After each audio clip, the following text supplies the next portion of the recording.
Faithfuls, the Nothing But Niners crew is back, baby. We are here, guys. It is another overreaction show. There's a whole bunch of stuff to overreact to, and tonight I'm not gonna do all that. Make sure you guys hit that like and subscribe button. If this is your first time here for the YouTube page, we hope you like what you hear. We hope you like what you see. And if you do, hit that like and subscribe button. It's right down there. You see the little note, okay? Make sure you hit that like and subscribe button. Turn on your notifications also so you know every time we go live. Impromptu videos, breaking news videos, special guest appearances and things like that. We won't always get a chance to let you guys know ahead of time.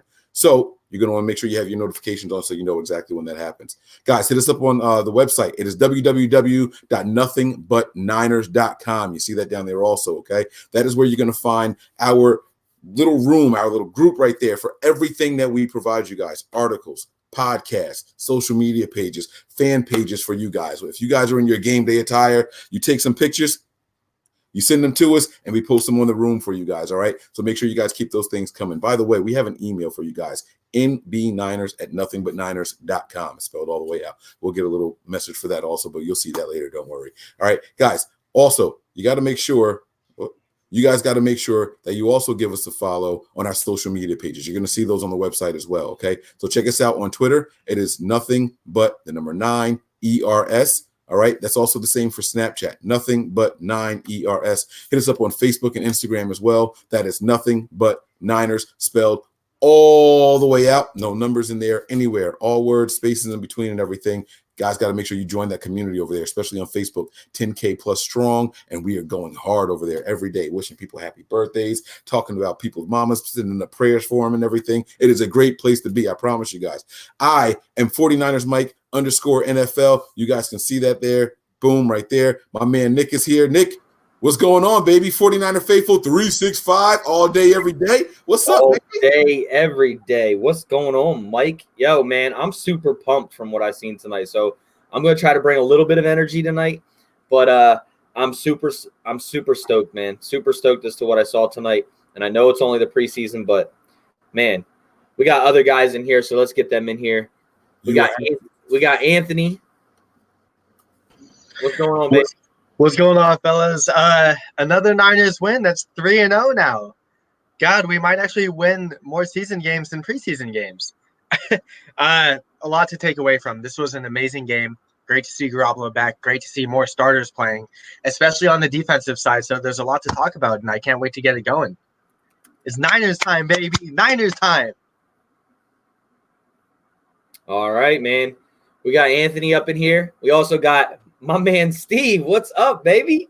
What's going on, Nick, Mike, Anthony? What's going on, Faithful? Ready to talk Niners, talk this game, and put this Jimmy G stuff to rest, man. Oh, man, I'm so excited to get to that. So excited.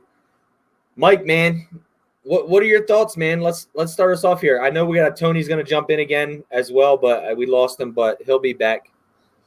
Oh, man. So, all right, guys, we're here to overreact. I mean, I took notes from the start of the game to the very end of the game. I don't think we want to do a rundown like that. We're here to overreact, right? So I'm going to start with my biggest hot take of overreaction night, all right? And that is Jimmy Ward looked really, really, really, really good. Jimmy Ward was our starting safety, and then he was also our starting nickel. How can you be in two places at once, right? You can't. But as soon as they switched the nickel situation, they switched it over. They brought Moore in. They put Jimmy down there in the slot. And you guys know I've been saying all along that I want Jimmy there. That is what I want for Jimmy Ward. I'm talking about, guys. Jimmy Ward. I've been wanting him to be the guy there and covering the slot wide receiver. And I saw it. And I'm going to be honest with you guys. No BS, no hype at all here. Jimmy Ward looked good, especially for this being his first game back. He didn't like he had any jitters or anything. What's up? Tell me I'm lying. I dare one of you to tell me I'm lying. First off, I won $5 on Twitter because Jimmy Ward came out of the game healthy.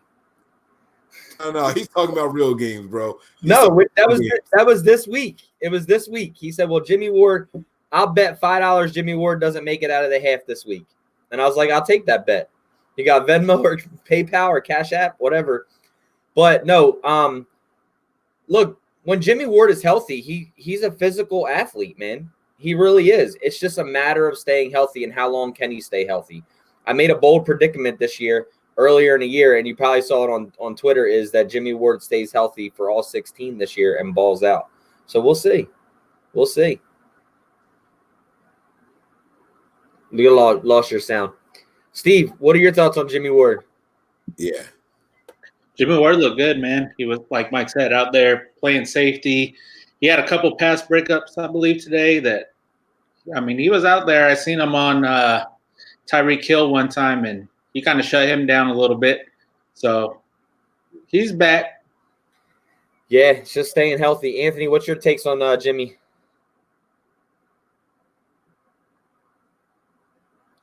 Anthony's froze. Oh man, he froze with like this devilish stare in his eye, like Yeah. oh, I get you. All right, well then I'm gonna move on to my next guy. Oh wait, is he? Oh, you popped him off. Okay. Yeah, pop him off. All right, another overreaction guy. Oh, there he is. Anthony's moving back. All right. Yeah. No, Jimmy Ward, when he went to the ground on literally the first target he got, I was like, oh my God, please get up. Please get up. No injuries. And he got up. He was fine. I was like, damn, Nick is really about to win $5. But no, he had some really incredible breakups, especially playing in the slot. He had a couple snaps at safety. He looked really good there. So there's nothing more I can say other than Ward spot safe. And he looked good for missing a lot of time. So I think all the practice hype around him has been pretty legit because he played very well against first-team guys. That's what's even more impressive. So then let's go. This was one of the first little questions that we had in here, and it was a $5 contribution. So let's ask this question: does Jimmy Ward start at free safety over Moore? It was one of the questions in there. We were talking about him. Let's get this out of the way. What do you guys think? No. Nice, concise answer there. Anthony, Steve, what do you guys think? I say no because I think his slot corner reps were a lot better than the safety reps. All right. Steve, what do you think, man? I think he starts, but he'll move to slot if it's a 3 wide receiver set. If you're looking at base, he's starting free safety. So you think they use him much like we saw tonight? They're going to move him back and forth depending on what the down situation is. Very interesting, man. You know, everything in me wants to say I want to see Moore as the starting free safety. I swear I really, really do. And you know what? I'm going to stick with that. I do want to see that. That's not what I think they're going to do. I honestly think that they're going to put Jimmy Ward out there. We saw them do this last year, not a single snap in preseason, and then week 1 comes and boom, Jimmy Ward is in there at safety position. I think that's what they're going to do. But I do think this, though. I think that a lot of people's eyes are open. I've been saying it for, 2 years now, Nick? How long have I been talking about Jimmy Ward playing and covering the slot guy? And I've been saying I think he looks best there. He's got good short steps. He's got good hips, and he can move around regularly. And I think that was what suited him best. We saw it tonight also. He looked really, really good there. And he actually looked pretty good, man. So that's my take on Jimmy Ward. Is there anything else that you guys want to talk about? I got a couple more hot takes, like really, really hot takes that you guys are going to think I'm crazy about. If not, so I'm going to see if you guys have anything you want to jump on. Hot take number 1 for me, Matt Breida is number 1 running back on this team. That's big business right there. You guys agree with that? I agree. And I have another running back take too. I think Jeff Wilson Jr. is a better runner than Tevin Coleman. I have to roll with that one. I love Jeff Wilson Jr. I can't go there about Wilson being better than Coleman. The guy had like 30 yards tonight. Season. It's overreaction season. I gotta roll with that. But for real, Tevin Coleman tonight did not have any vision, like whatsoever. And I know it's preseason. I know it's only 1 game. I know, but he's been getting the bulk of the snaps in camp. He should have looked way better than what he looked tonight. What do you have? 14 carries for Nick. That ain't a hot take. It's just facts. Mike, what did he have? He had 14. 44, I think. 14 for 44. Who are you talking about? Yeah, 14 for 44. And Breida had 7 for 44. And then Coleman was 9 of 29. Yeah. I mean, the vision, the speed, the explosion, none of it was there tonight for Coleman. I don't know if that stood out to you guys or not, but to me, Matt Breida is still the best running back that we have on this team. Hey, look, man, I'm not going to argue with y'all. Everybody's agreeing. And Breida proved me wrong tonight by being better lining up as a slot guy and caught the football, made a hell of a catch on it. Now, I've never said that he can't catch. I said that Tevin Coleman was a better and McKinnon was a better pass catcher than him. But you see how Breida is lined up outside too now. Like, I love the way that we're going to utilize these running backs. I don't know, man. I think that position is up for grabs right there. I tried telling you this, and you thought I was freaking crazy when I said all this stuff, man. I tried telling you that Breida was just as good of a pass catcher as Coleman and all that, and you tried to like, and I was like, I can't believe Nick is doing this. Like, Breida's your guy. I couldn't understand why you were doing that, but I'm glad your eyes are open to it, man. I'm really glad your eyes are open. And it's not that I think Breida is. I still think that Jerrick McKinnon is still probably the best pass catcher that we have on this team, but Matt Breida has come extremely a long way from what he was in 17. So, I don't know. No passes. Running the football, Matt Breida has had the best vision on this team. Totally. In general. The explosion, everything. Steve, what do you think, man? You've been watching the games and everything. What do you think about these running backs out there, man? These guys, I don't know if I credit the offensive line or if you credit the individual effort, but what do you think about these guys, man? I think they're easily going to split. Kind of, if you notice today, Coleman was in one play, come out. Breida comes in one play, comes out. I think that's going to be all season, and he's going to go with who's hot. If Coleman's running well and Breida's not, that's going to be a Coleman game. If Breida's running good like today and Coleman's not, Breida's going to get more carries. But to me, they look pretty similar. That's why Coleman looked good last game, Breida this game. So unfortunately, we're not going to see them both in the fourth week. So I think it's going to be even split and just go with the hot hand. You know, something Shanahan hasn't done yet is keep two running backs back there at the same time. Anytime there were two backs back there, the other guy was the fullback in juice. One time tonight, I did see Dwelly come from the tight end position and move back in the formation. So it was like a split set. I can't remember what running back was back there, but I did see Dwelly do that. That was encouraging. I did like seeing that. It lets me know that they've been working on some things like that. They just don't want to show it. So that was dope to see. I've been telling you, Nick, I want to see two running backs back there. I don't necessarily need to see a fullback back there. So that was very interesting. And Dwelly, by the way, looks like a very willing hitter, but we'll get to him in a little bit. So I have two hot takes for you guys. One is like on a scale of 1 to 10, it's an 11. All right. And I have another one for you guys. It's like a 5 or a 6. You guys let me know which ones you want, and I'm going to give it to you. So you guys let me know like which one you want me to bring you right now, because I fully believe what I'm about to say too is crazy, but I believe 11. You guys want the 11. We need another tackle. Joe Staley ain't working, bro. Really? Joe Staley almost got Jimmy killed out there. He had a bad game last week, and he had a bad game tonight. He didn't have a bad game last week. He had one missed play last week, and it wasn't even his fault. It was the coverage. Joe Staley didn't have a bad – Nick. It literally wasn't. It was not his fault last week. You are bugging, bro. Tomlinson was supposed to pull in that coverage and pick that back and that front side up. He didn't. That's why Joe Staley just let him go by, because Joe Staley had the outside. This week, Joe Staley got burnt on that one play. Other than that, he played well. Nah, bro. Bro, listen to me. Look, I'm not the only one that sees it. You're talking about the stunt. There's nothing you can do about the stunt. It was like a delayed stunt also last week, where that was a sack play. Oh, no, the play before the sack. Or before the interception, I'm sorry. That was a sack. Joe Staley's guy, he stunted on him, so he stopped. He ran around the defensive end, and then he got to Jimmy Garoppolo. But that was a delay. So Joe Staley really was literally frozen in space. I'm not faulting him for that. But the rest of those plays, Joe Staley did not look good. Chubb whooped Joe Staley all last week. And then today, we saw the same thing happening again. If you don't think that we should be concerned about Joe Staley, I don't know what you guys are watching, man. I've seen today and last week 10 plays. Like, I mean, I can't go and say, do we need to think about replacing Joe Staley when you've seen a total of, I don't know how many plays, 20 plays today? I don't know how many plays offense played today. You're not worried about Joe Staley looking slow and he's fresh? He's going to wear down during the games, Nick. He's only going to get worse. We'll see. Fellas, come on. Steve, Anthony, tell me one of y'all saw what I'm talking about, please. Joe Staley's pass protection was really crappy. I will admit that. Frank Clark dogged him almost on every snap, in my opinion. But his run protection was really good. I mean, especially on outside and pitch plays, his run protection was insane.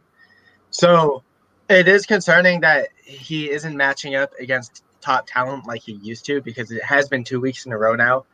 And I'm not going to hold Joe Staley at fault for last week, but at the same time, you still have to put in consideration that there is drop-off happening. But with that being said, I think age is catching up to him. His drop-off is happening slowly, but I don't think the concern level should be as high as it is, because Joe Staley is still arguably a top 10 tackle in the league, even if he's number 10. You know, whether this might be his last year of him being above average at best or not, we'll see. But until next week, when we see Joe Staley again, because look at this. He's getting Von Miller. He's getting Frank Clark. And next week, he's either going to get Bosa or Melvin Ingram. So the edges he's going up against are top of the league, top talent. Come regular season, it's going to drop off a lot more than what he's facing now. So I think we're holding his worry level a little too high. But I do see where you're coming from. I think the drop-off is happening, but just not as bad as you think. Before Steve reacts to this, right, to my crazy ass overreact, like I said, this was going to be on a level 11. I told you guys I was bringing it with this one. I'm not saying that Joe Staley needs to go right now.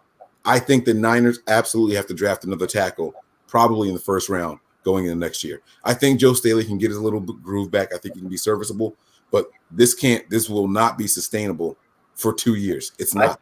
I think guard's more important.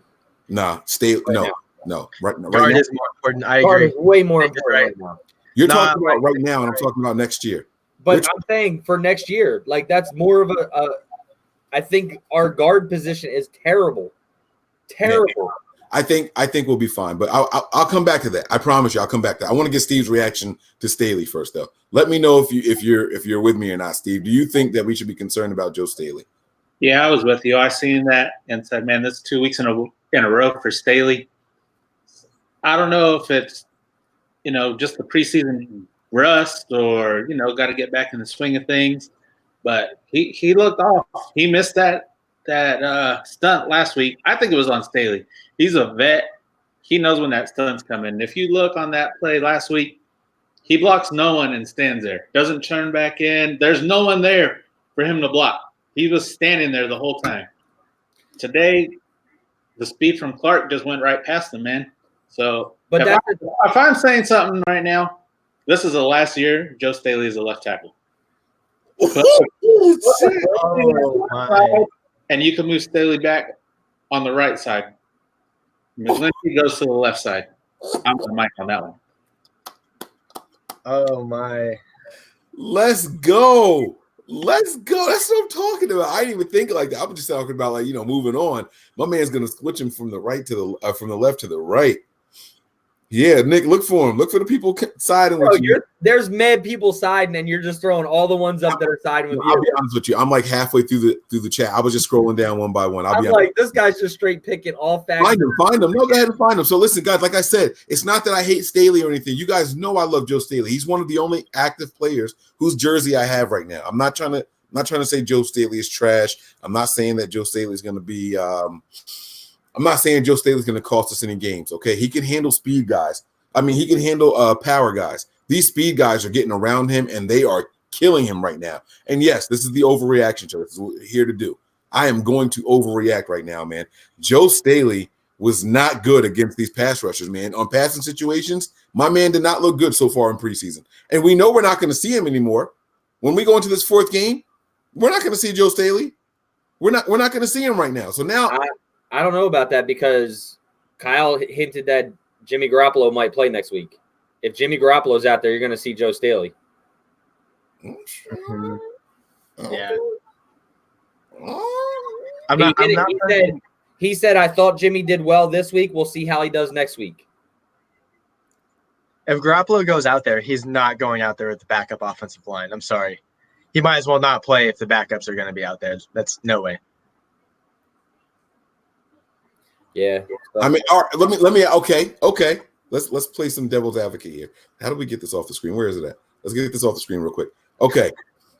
Joe Staley plays. against a bunch of backups, and he doesn't dominate. Fair to overreact then? Yeah, that's fair to overreact. Yeah.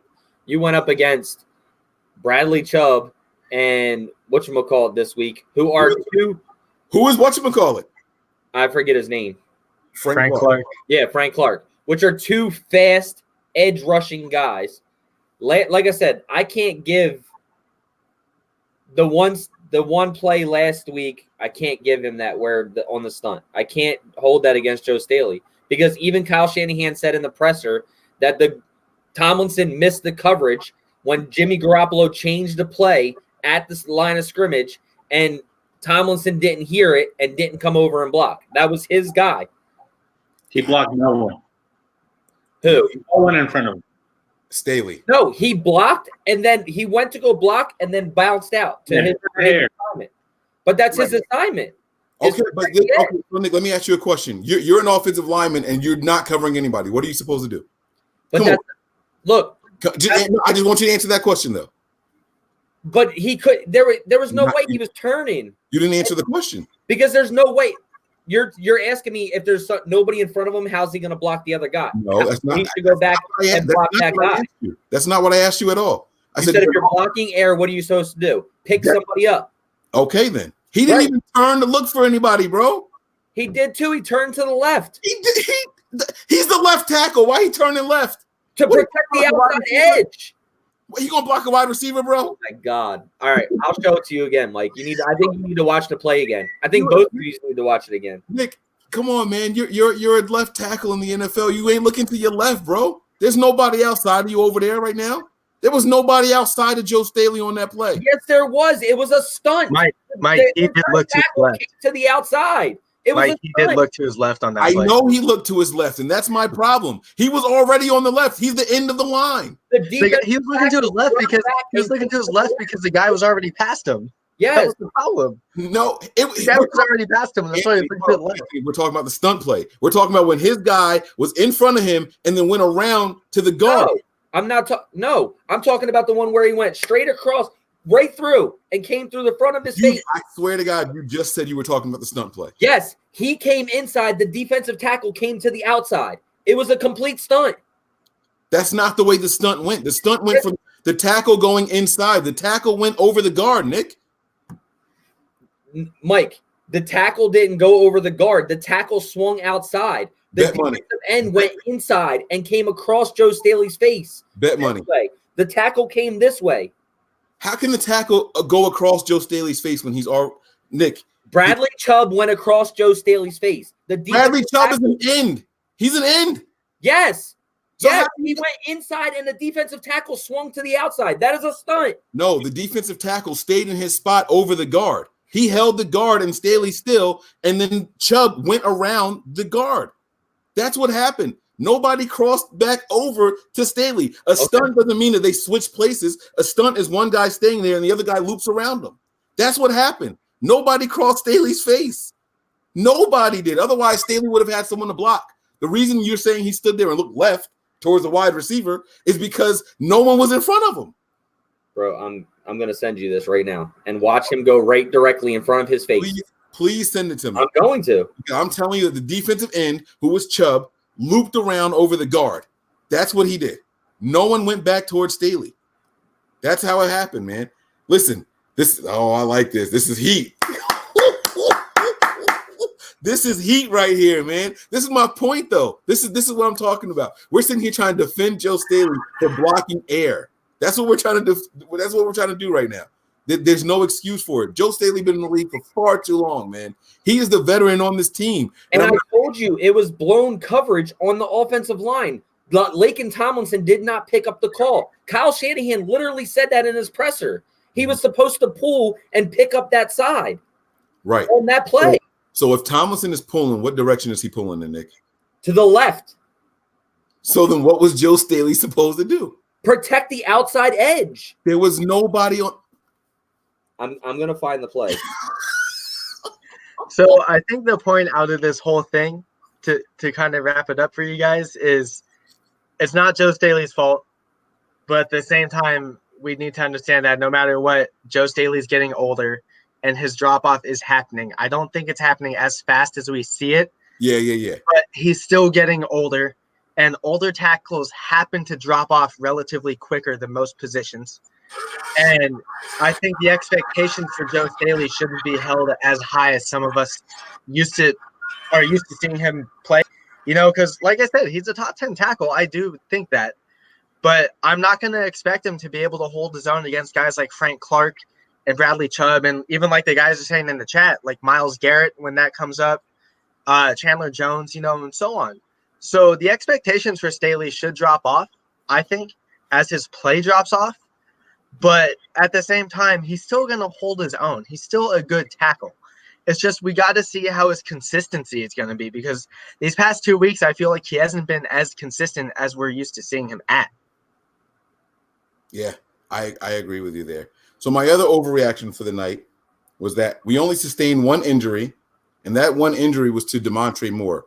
He had to leave the game, get his hand wrapped up, and he came back and kicked ass. So my overreaction is that this guy that we once called the camp body, I'm not going to say any names, so this one guy that we once called a camp body has earned a spot on this 53-man roster. Dante Moore had a pretty good night, guys. I think, did we put that in the banners? Did we put his I don't think we did we?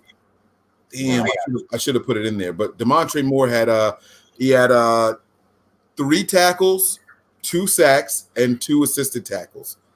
He had a really good night, and one of those sacks came after he had his hand wrapped up. What do you guys think about number 92 out there tonight?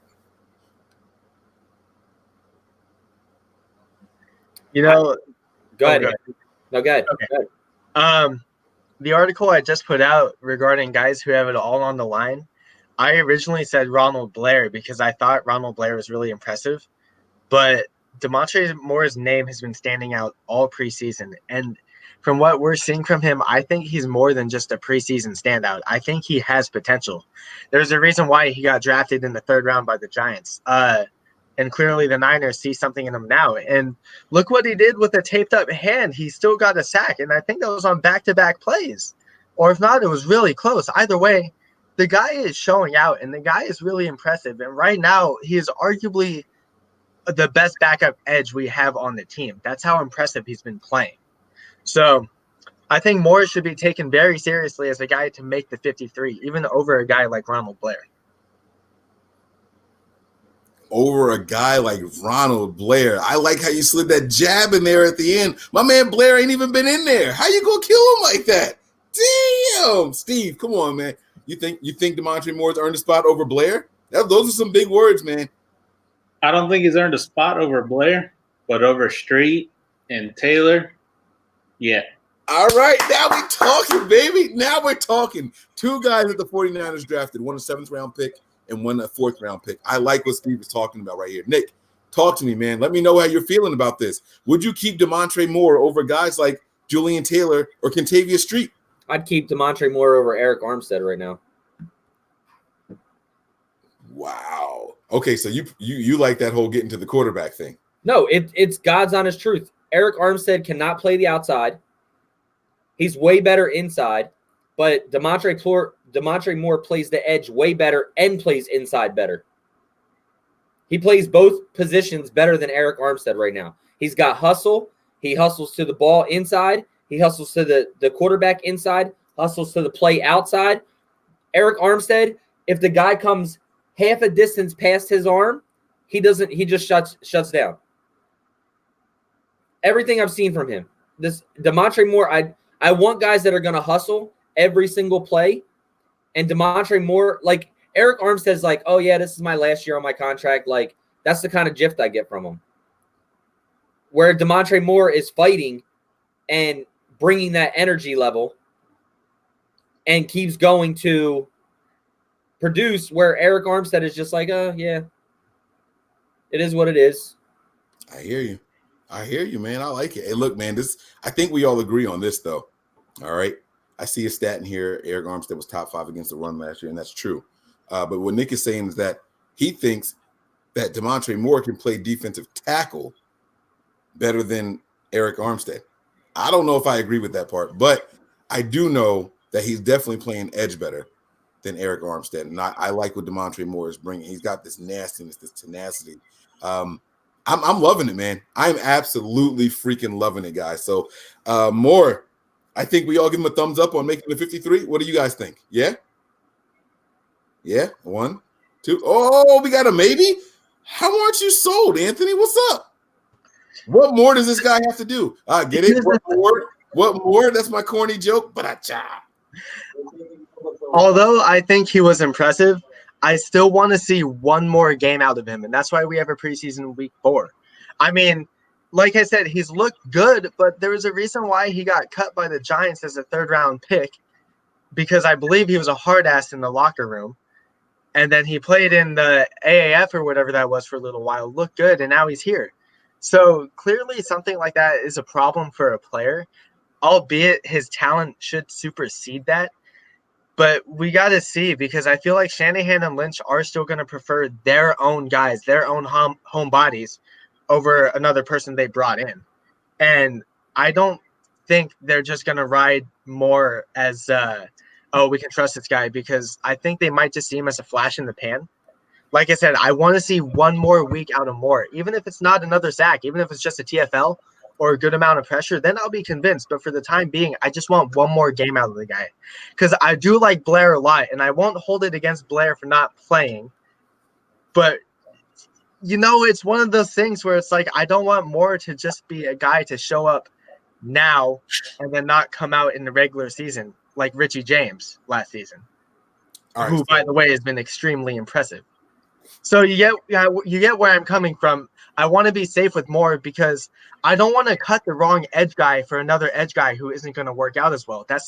And I get that kind of shows how much depth we have, but every player matters, every player matters. So I want to see one more week out of Moore. I'm not saying no, though. I'm not saying no. I get you. You were like, So I think, and I could be completely off here, and then we'll move on to the next subject, right? But I think what you're saying, I don't even know if you're aware you're saying this, Moore needs to have a really dominant game next week, because we shouldn't be playing against starters. Honestly, we shouldn't be playing against guys that they know are going to make the roster. It should be 3rd and 4th stringers out there against Dante Moore when he's playing, right? So you want to see like a thorough, dominant performance from this guy. I'm not going to lie, I do. We've seen how bad our edge play has been the past few seasons, and this is the first season where we can finally say we have security. Now that we're possibly keeping 3 quarterbacks, everybody matters. That's why I want to see Moore stand out the most, because he has the most to prove, but it's on him to prove that he can stay consistent and be a quality backup. Okay. All right. I'm not going to argue with you. I just want to make sure I was clear on understanding what you were looking for. A lot of times people say, we got to see more. Like, what else do you want to see? But all right, he played with the starters. He looked good with the starters. He looked good against the backups. You want to see him do it now against 3rd and 4th stringers. I don't think I need to see more from him there. I want to see him on this 53-man roster personally. Steve, man, your thoughts on it all, man? What's up? I agree, man. The biggest problem the Niners have had the last few years is edge rushers. And he's showing me, like you said, against the 1st stringers, against the 2nd stringers, you don't need to play against the 3rd stringers. We've seen it already. You need edge guys. You're worried about Bosa staying healthy. You're worried about Ford staying healthy. So you're going to have Ronald Blair and Solomon Thomas. Thomas has looked decent. He put a couple pass rushes on today, but the thing with Thomas is he can't get to the quarterback. Moore can. So you need that edge. He's playing better than Street. He's better than Julian Taylor. He's playing edge, rushing the quarterback better than Armstead. He makes a team. All right. I like it, man. All right, guys, I'm done with my hot takes. I'm going to give it to Nick. I'm just here to respond. Here's a good question. So David Edmonds says, did Richie James do enough tonight to keep a spot over Bourne and Matthews? I'll respond last. What do you think, Steve? Over Matthews, yes. Over Bourne, I think they're the same. Steve got to go. He's taking my answers. He's got to go. Well, you said you were going to go last, so I know, but he stole my answer, asshole. What do you think, Anthony?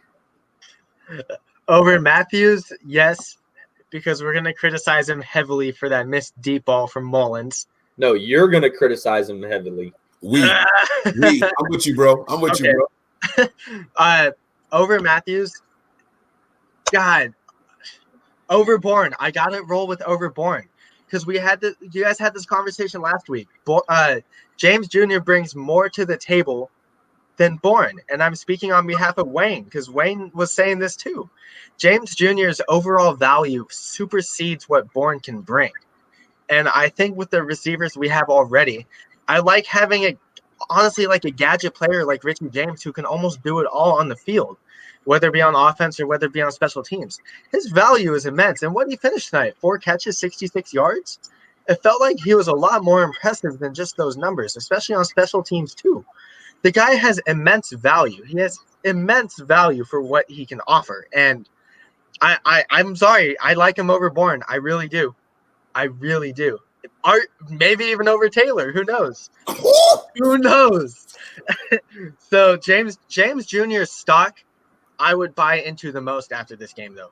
He was extremely impressive on all sides of the ball, without a doubt. To me, Richie James has been the best wide receiver this whole preseason. And that's facts. He really has been. There's no argument about Bourne, Matthews, Pettis, James. There's no argument there. There's no argument. The only thing that Richie James hasn't done is get into the end zone. And Bourne has one time. But Richie James has been the most, other than the first drop, that very first play, Richie James has balled out, man. Nobody can take any, and he's playing well in the special teams game. He's running the hell out of the football. And he's been playing good as a receiver, and that's what I needed to see from him. Can Richie James step up as a receiver? Because last year he didn't step up. This year he's totally stepped up so far. Whether it's against – he's been in with the ones, the twos, the threes. He's been all over. That's it? Okay. All right. You stop weird. I'm going to get to you, Steve. I see it, man. I see it, bro. All right. I do think he makes it over Jordan Matthews. Listen, I know that we're going to see him try to blame Mullins for that play. Matthews is just slow. That's all it is. Nick Mullins' arm is about as strong as a wet noodle. Like it's not. He doesn't have the strength. So I put that. I think if that throw was to anybody else, it was caught. To anyone else, that play is a catch and it's a touchdown. But Richie James has definitely shown. So in the first preseason game, we saw a lot of catches. I think he had 6 catches in the first preseason game, but there were like no yards. It was like 6 catches for less than 50 yards, right? It was just a bunch of checkdowns and sideline throws to keep the chains moving and things like that. Nothing really big. Second game, we saw a little bit more, but they targeted him beyond the sticks a little bit, but not a whole lot. His emphasis was put on for that game in the return game. That was week 2. This week, we saw him being a third down target, someone to keep the chain moving, and be a guy down the field. Richie James, every time his number is called, he is answered. Every single time. He has earned his spot on this 53-man roster. My problem is when you say over guys like Kendrick Bourne, because Kendrick Bourne's numbers weren't bad. I mean, they weren't anything to write home about, but 2 targets, 2 receptions, 25 yards. When you have a night where you catch everything thrown to you, it's hard for people to say you can't do it. Not only that, Kendrick Bourne did a lot of good blocking tonight in the run game. A lot. This is stuff that you're not going to see on the replays. You're not going to see people tweeting about this kind of stuff. But Kendrick Bourne was physical at the point of attack on run plays. He blocked really, really well, and he caught everything thrown to him. I don't have a reason to cut him.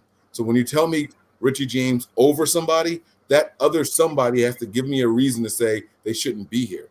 I think Richie James has earned the right to be here. I think Kendrick Bourne has earned the right to be here. So I'm in the Steve camp where I say not so much over Bourne, but he definitely earns the right to be here. I'm not going to touch on this because I'll touch on the pass play, which was definitely on Jordan Matthews. He definitely slowed down. He was slow, but you also got to realize how open he got. The dude was in the middle of the field by himself. So the ball was good. It was probably about, a little bit of ahead of Jordan Matthews for his speed, but he was completely wide open. And if he would have caught that football, everybody would be like, oh, Jordan Matthews, like, where did he come from? Blah, blah, blah. But he didn't. Then the next 3 plays, Jimmy Garoppolo goes back to him. And he gets 3 consecutive good plays. And the only thing that makes me continually think that Jordan Matthews makes this team is because of what Kyle Shanahan keeps saying. People will say, oh, Matthews isn't playing against the 1s. Oh, he's only playing against the 3s, playing against the 4s. But Kyle Shanahan said, I don't really need to see him. I already know what he can do. He's had one of the better camps. That's what scares me. Is Jordan Matthews going to make this team not because of athleticism, but because the coaching staff already knows what he is? Like, that's what scares me about that fact. Oh. So, but to right now, man.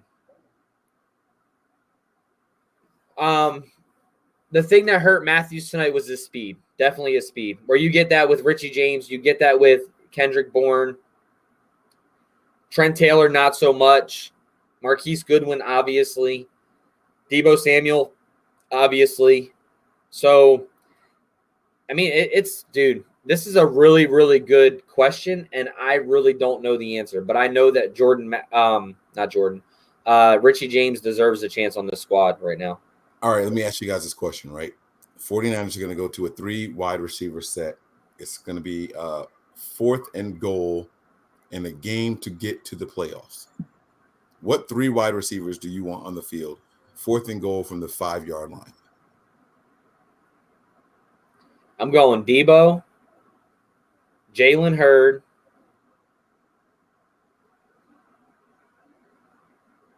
and probably, I don't know. Yeah, you do. You just don't want to say it. You can say it. I don't know. I really don't know. Because Hurd and Bourne. Yes. Okay. I see Deebo, Hurd, Bourne. I see Matthews, Deebo, KB. I see Kittle, Hurd. Okay, Juice and Breida. That's not even okay. What do you think, Anthony? Deebo, Hurd, and Taylor. That's who I was thinking. I still got to roll with Trent Taylor, man. His reliability in the end zone, even if he's been unhealthy, is just he's got to be the go-to guy. His short area shiftiness is what makes him excellent in the red zone. It's just like what Deebo brings. It's even just like what Hurd is probably going to bring too. Having all 3 of those guys in the end zone is probably the most dynamic as it gets. You said his reliability in the end zone. Where is that coming from? I'm not talking about his stats. I'm talking about his tangibles and his athleticism. Like I said, what all 3 of those guys can bring is short area quickness that can give them just enough separation against their man to get open. And I think that's what this team has really lacked in receiver ever since Shanahan has come in. Look at the problem we've been having with receivers. No one gets open, whether it's in the end zone or like last season, whether it was just Bourne and that was it. You know, with the guys we have now, with what they offer, just like Deebo and Hurd, they can get open, or even then, they can be more physical than the guy on them. And I think Taylor is arguably that too. That's why I think Taylor brings that type of physicality over the other guys, arguably. Okay. All right. I'm not going to argue with anybody. I just want to know everybody's opinions, and I'm here for it, man. I'm here for it. I like it. I like it a lot. So I'm sorry, guys. I had to check out mentally for a second. My son is sleepwalking. Bro, it's either a bug, your kids just sleepwalking. He just stood here and was like, Dad, he started scratching his shin. He wouldn't say any words. So I told him to go back to bed, but I gotta make sure he goes back to bed because sometimes he goes and sits in the shower. It's the weirdest. I got a hot take for everybody. I want to hear what everybody's opinion on this is. All right. Is it time to worry about Dante Pettis? Yes. Seriously. He got pulled for Kendrick Bourne tonight, if anybody noticed that. And then he ended up playing with the 4s or 3s at the end of the game. Pettis did. Bro, even though that one ball was in triple coverage, that ball was catchable. Anytime there's somebody around Dante Pettis, I feel like he flakes and he cannot catch the football.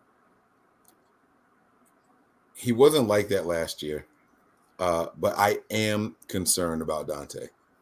I am 100% concerned about him. I will tell you this, though. Watching all these games, and I've gone back and watched the other two a couple of times as well.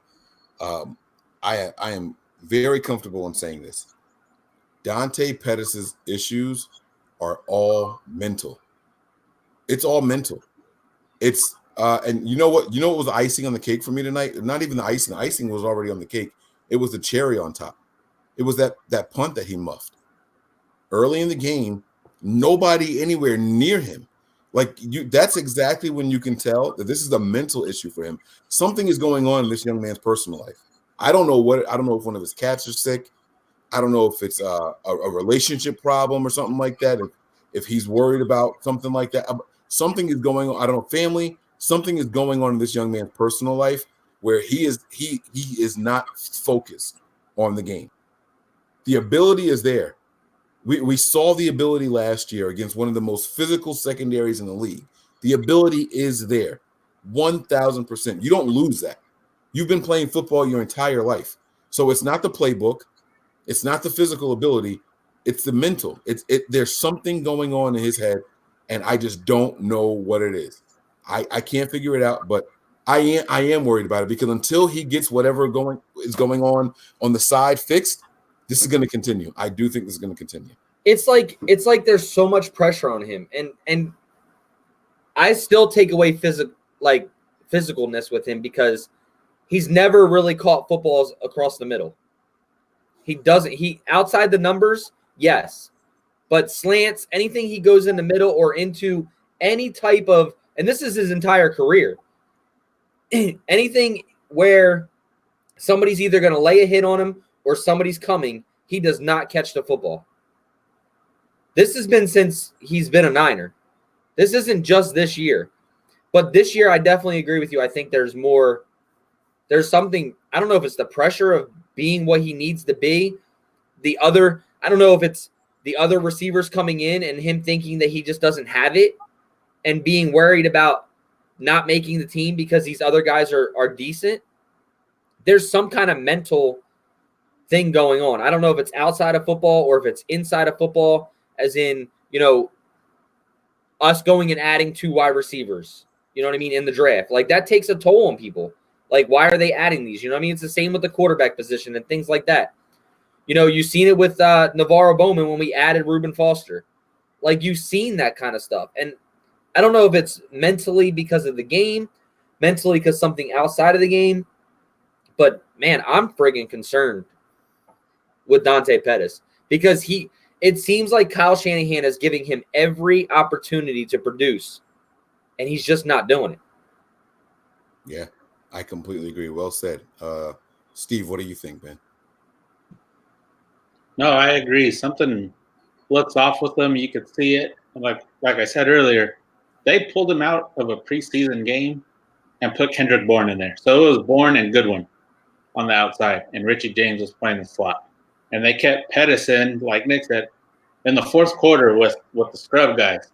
If that's your guy, he should have been sitting out, pads off already at halftime. Obviously, Kyle has seen something he doesn't like, or I don't know what's going on with Pettis, man. I don't know, like you said, if it's mental, if he's worried, if it's that pressure that Pettis is the number one guy this year, and he's trying to be the number one guy. But I don't know, man. I can't even explain it with him right now, honestly. And this is an overreaction show. Is it time? Do you think Dante Pettis is a starter come week 1? In my opinion, the starter should be good. If you're ever playing the 2 on the outside, it'd be Goodwin and Debo. Anthony, what do you think, man? Who's your starter for week 1? I'm not trying to be a homer, but I do want to defend Pettis. I will say Debo and Pettis. just because I think Goodwin should be used more schematically with his injury history rather than Pettis. And besides, this is Pettis' second year.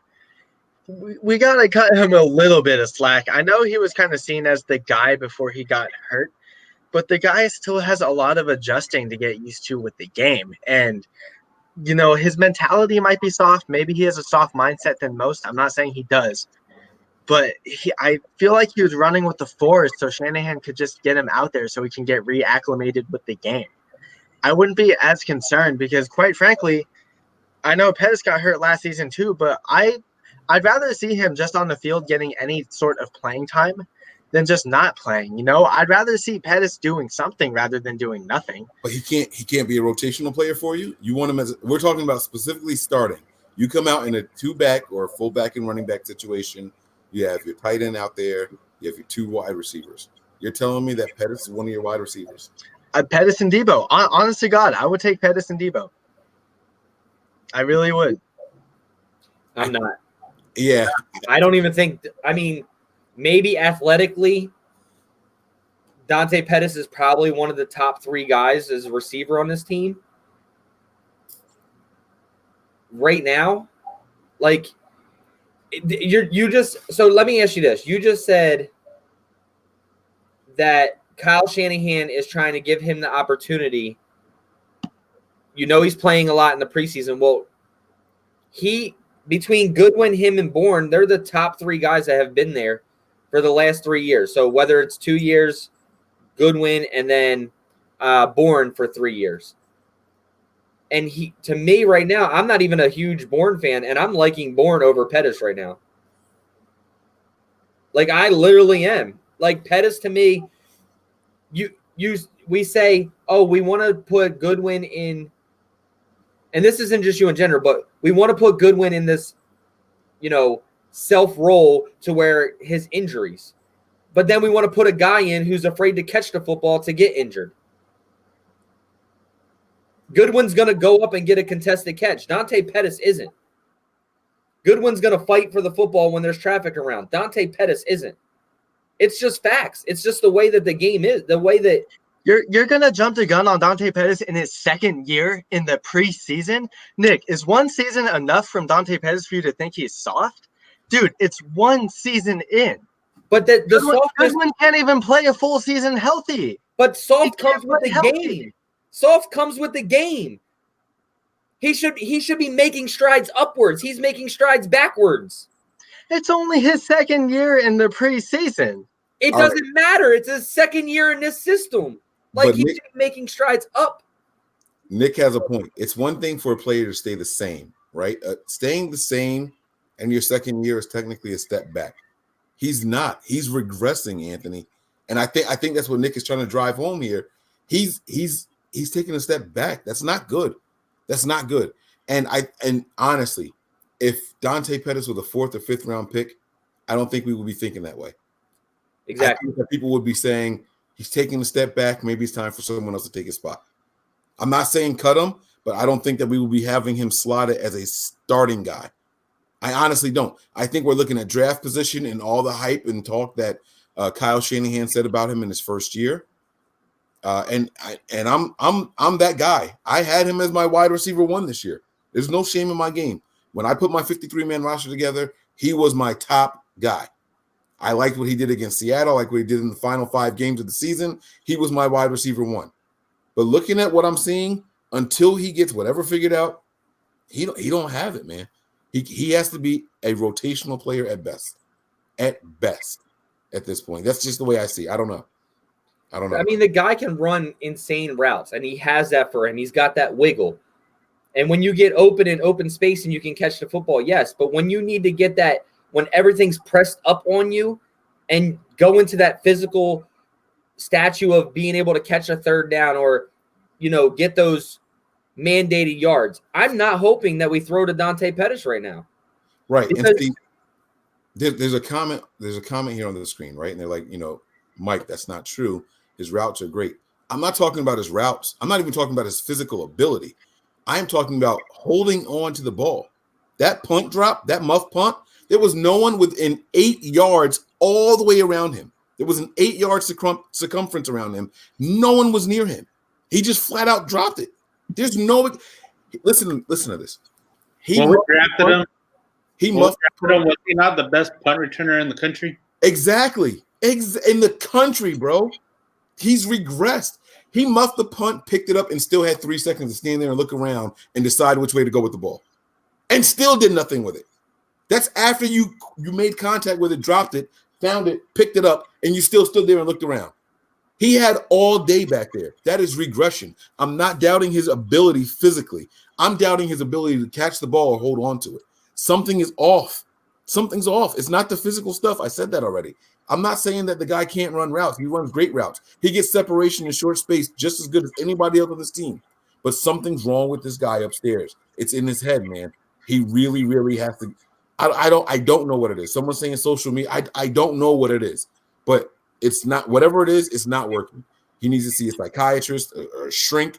He needs to sit on the couch and vent, get this out of his system so we can get back to playing football.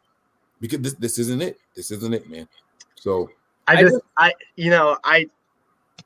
is my guy, man. You have to defend the guy because he still needs more time to grow. Sophomore slumping, mentality issues will happen. And I get it's an overreaction show, but this is why he plays through the preseason. This is why they put him in, so he can work out kinks and get over anything he has to get over. I'm not going to lie. I am somewhat concerned about it, but maybe not as much as you guys. But because I still – hold on. I still think Pettis has the most to bring to the table. And I want to see more out of Pettis, and I think he has that to offer. He just still needs more exposure. He's only a second-year guy. He needs time to grow. And I know he's taking steps back, but it happens in the NFL. It happens when you develop. Sometimes you have to take steps backwards to go more steps forwards. And it happens with every NFL player, and it's happening with Pettis. I just believe in him, and I don't think I'm as concerned as you guys. That's the only thing. Good, Nick. So you said that, he's getting these opportunities to get through what he's doing, but he's not getting through them. He's not doing anything on the field. He's probably played the most snaps as the wide receiver in preseason and has done nothing. Nothing. That's where I don't understand. Like, there's something seriously wrong with this dude. Right. So Anthony's saying, he's getting the opportunities in preseason to play through it and overcome. Nick is saying he isn't overcoming, right? But it's not just preseason that we're seeing this. Ali, we got you, bro. We got you. It's not just preseason that we're seeing this in, right? This was being reported from the open practices. From the very first practice that Grant Cohn attended, he was talking about it immediately. And the second one, and I defended Pettis over and over. It's just practice. This is only the third practice. He's going to get better. Da-da-da-da-da. At some point, we have to say, okay, there's something. That punt was that point for me. That was it. I think people go through slumps. I think people have bad stints. This goes for any sport, for any player. You have your free throw shooters in basketball. You have your pitchers in baseball. You have your batters in baseball, right? You have your wide receiver, your quarterbacks. There was a stint where Matt Schaub threw a pick six in 6 games straight. That shit will never happen again. Guys go through slumps. Stuff happens. Right now, he's going through something. That's my point. There's something that's happening that he's going through, and he's got to find a way to work through it. To me, right now, like, I'm not saying that he doesn't deserve the chance to grow more, but from what I've seen right now, he's not a starting receiver on this team. I'm not cutting him though. No, he's just not. I've said this 2 weeks in a row now on these shows that Dante Pettis is playing to see what his role is going to be in this offense. Okay. That's what he's playing for right now. Because he's not the best receiver on this team right now. He's not. Whether it's physically, mentally, whatever it is, he's not there. And right now, if the season were to start tomorrow, Dante Pettis is not my starting receiver because I'm going to do what's best for the team. He's not the best guy out there right now. Whether it takes him, I'm not saying go and cut the guy. He's it's not cut him, but you can't go and say that he's not regressed right now compared to what he was before. I agree. Let's see what Ali is talking about in here? Look at this 5-screen thing. I thought they were going to put one of us in the middle here. I don't like this too much. What's going on, Ali? What's up, man? What's up, baby? What's going on? It's time to overreact, man. We talked about a lot of stuff already, bro. What's your thoughts, man? Give me your highest of highs and give me your lowest of lows real quick. Okay, I'll start with the top. Very, very impressed, very happy with Jimmy.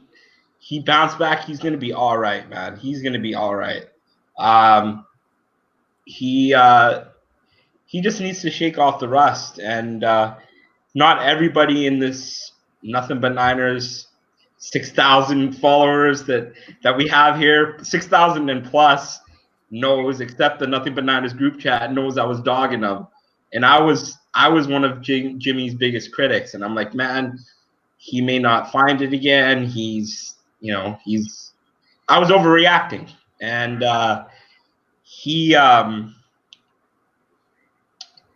looked good. He looked good today. I was very happy with what I saw, and he just needs to get his reps back. And obviously I think that was a huge hurdle going back to Kansas City tonight, back to the scene of the crime, where everything happened last year. It's been almost a year to the day, almost. Like a year and a bit, a little bit less than a year. Sorry. He looked really good. There was a couple of drop passes. He was 14 for 20, so his stat line could have improved more, but there was some drop passes, but he looked really good. I was really happy with what I saw from Jimmy. I really like what I saw from Richie James. Very, very and I was watching a little bit of the show before I jumped on. I agree with Nick. He has been absolutely our best wide receiver this preseason. There is no denying that. Richie James, right? Richie James, yeah. Even in training camp, in videos and cut-ups you see that he is one of the better wide receivers in his reps, that he's getting one-on-ones and 7-on-7s and 11-on-11s. So very impressed with what I've seen from Richie James. So I think that there's definitely a spot for him on this roster. So definitely looking forward to him making this roster. He is in his second year, right? So this is only you can't cut a guy like that. This is someone that you found a gem in the 7th round, and someone that you want to develop, right? If he's shown so much ability and so much promise coming out as a seventh round talent, and just in his second year, and he plays special teams, you don't just cut a guy like that. You develop him, and you just develop him into what his potential, because I really think that he has a really high ceiling. So very happy with what I saw from Richie James. Very happy with what I saw from Jeff Wilson Jr. I don't know if there's a spot for him, because only 53 men make this roster, and it's going to be tough with the battles going on in camp. So Jeff Wilson Jr. Is definitely making things hard for the staff to make a decision on him. But I'm really happy with what I saw from him. And if he makes it, I won't be upset at all. Some players that I'm not so impressed with, Eric Armstead.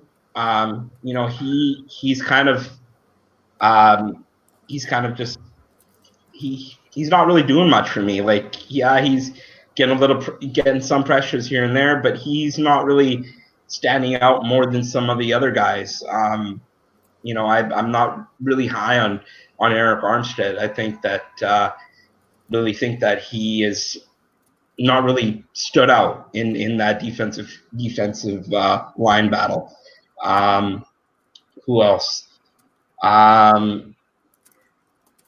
Tavarius Moore looked really good tonight. I really liked him, and not only tonight, but all preseason, he's looked really good.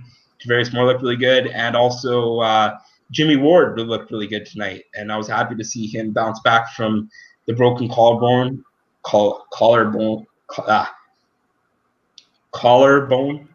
Sorry, I've had a couple pops tonight, so pop.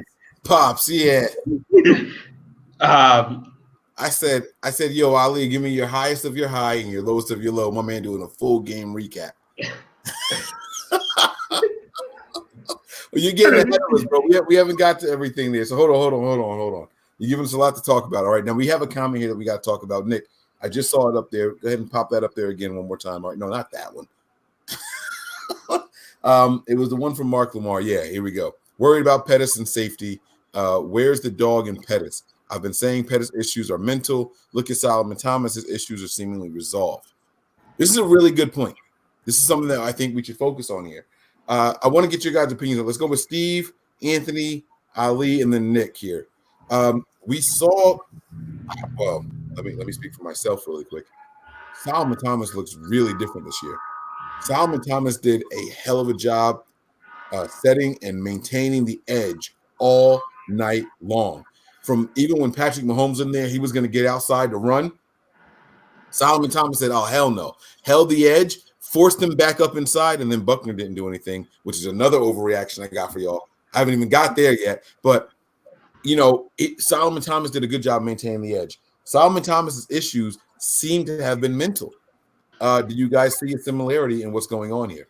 Where did the comment go? The Solomon Thomas's issues seem to be the same as what we were talking about with potentially here with Dante Pettis. What do you guys think? Steve, Anthony, Ali, and then I think yes and no, because Thomas's issue had a thing going through that, at least as far as we know. Thomas was a whole family issue, and I understand, everything that he went through. I mean, I haven't been through it myself. I'm sure none of us have been through it, but that's a whole family losing a sister. So his head wasn't there. Pettis, to me, is the pressure, and the pressure is getting to his head, in my opinion. So you can see similarities to where their head is not right or they're overthinking things, but comparing the two, it's not really the same to me. But I get what you're coming from, Mike. Okay. All right, Anthony, man, your thoughts real quick on that. I can't excuse Pettis somewhat because unlike Thomas, Pettis's mental reason, if there's anything there, is unknown. But I think if something is going on, like I said, it applies enough to understand why Pettis might be struggling. We got to understand that these guys are human too. Everyone gave Thomas so much flack last season for what he was going through, but no one really considered what he was going through. I mean, look what just happened with Andrew Luck. Andrew Luck just retired because he was mentally worn down by the game. It was all mental for him. And the same thing can apply to Solomon Thomas too. It was all mental for that guy. And now it can possibly apply to Pettis too. So if he has, demons or whatever it is he needs to work out, so be it. That's fine. I think it does apply to Pettis also. Like I said, these guys are human. Stuff happens in their lives that a lot of people don't consider. And Pettis is going through whatever it is, and that's okay. He will get through it. He just needs more time to grow and more time to just get over it. So, and same thing. It happened in Thomas's second year. It could be happening in Pettis' second year too. It takes time with these guys. It takes a lot of time. I got a question for you since you just said that. How come Richie James has exceeded so much in his second year, but Dante Pettis hasn't? And it's okay for Richie James to get better, but Dante Pettis is regressing. And that's all both year two. That's what we need to see out of Dante Pettis. You see how much better Richie James is in year two and how much he's worked more towards it or showing it. And Dante Pettis is a higher pick than him and doesn't show that. That's where I'm trying to get to. Richie James doesn't have the pressure on being the number one receiver. I understand that. I completely understand that. But I'm saying as in years. That's all I'm saying. Is it as in the 2 years? Because we said it's year two. Like, cut him some slack. Well, it's year two for Richie James, and Richie James is producing better than his year one. When Richie James played last season, did he stand out to you at all? No. Other than Nick wanted him cut. Richie James also stood out in his first preseason. And look what happened then. And Richie James is doing the same thing now. He only had one good game in the preseason that he stood out. That was the game that Jimmy threw him the ball and we won the game in the last minute of the game. That's it. That's all he did in preseason. But my point is James never threw him the ball in the last minute. That led him. Just because Pettis isn't standing out, or just because Pettis is going through things, doesn't mean that James is the better person in the moment.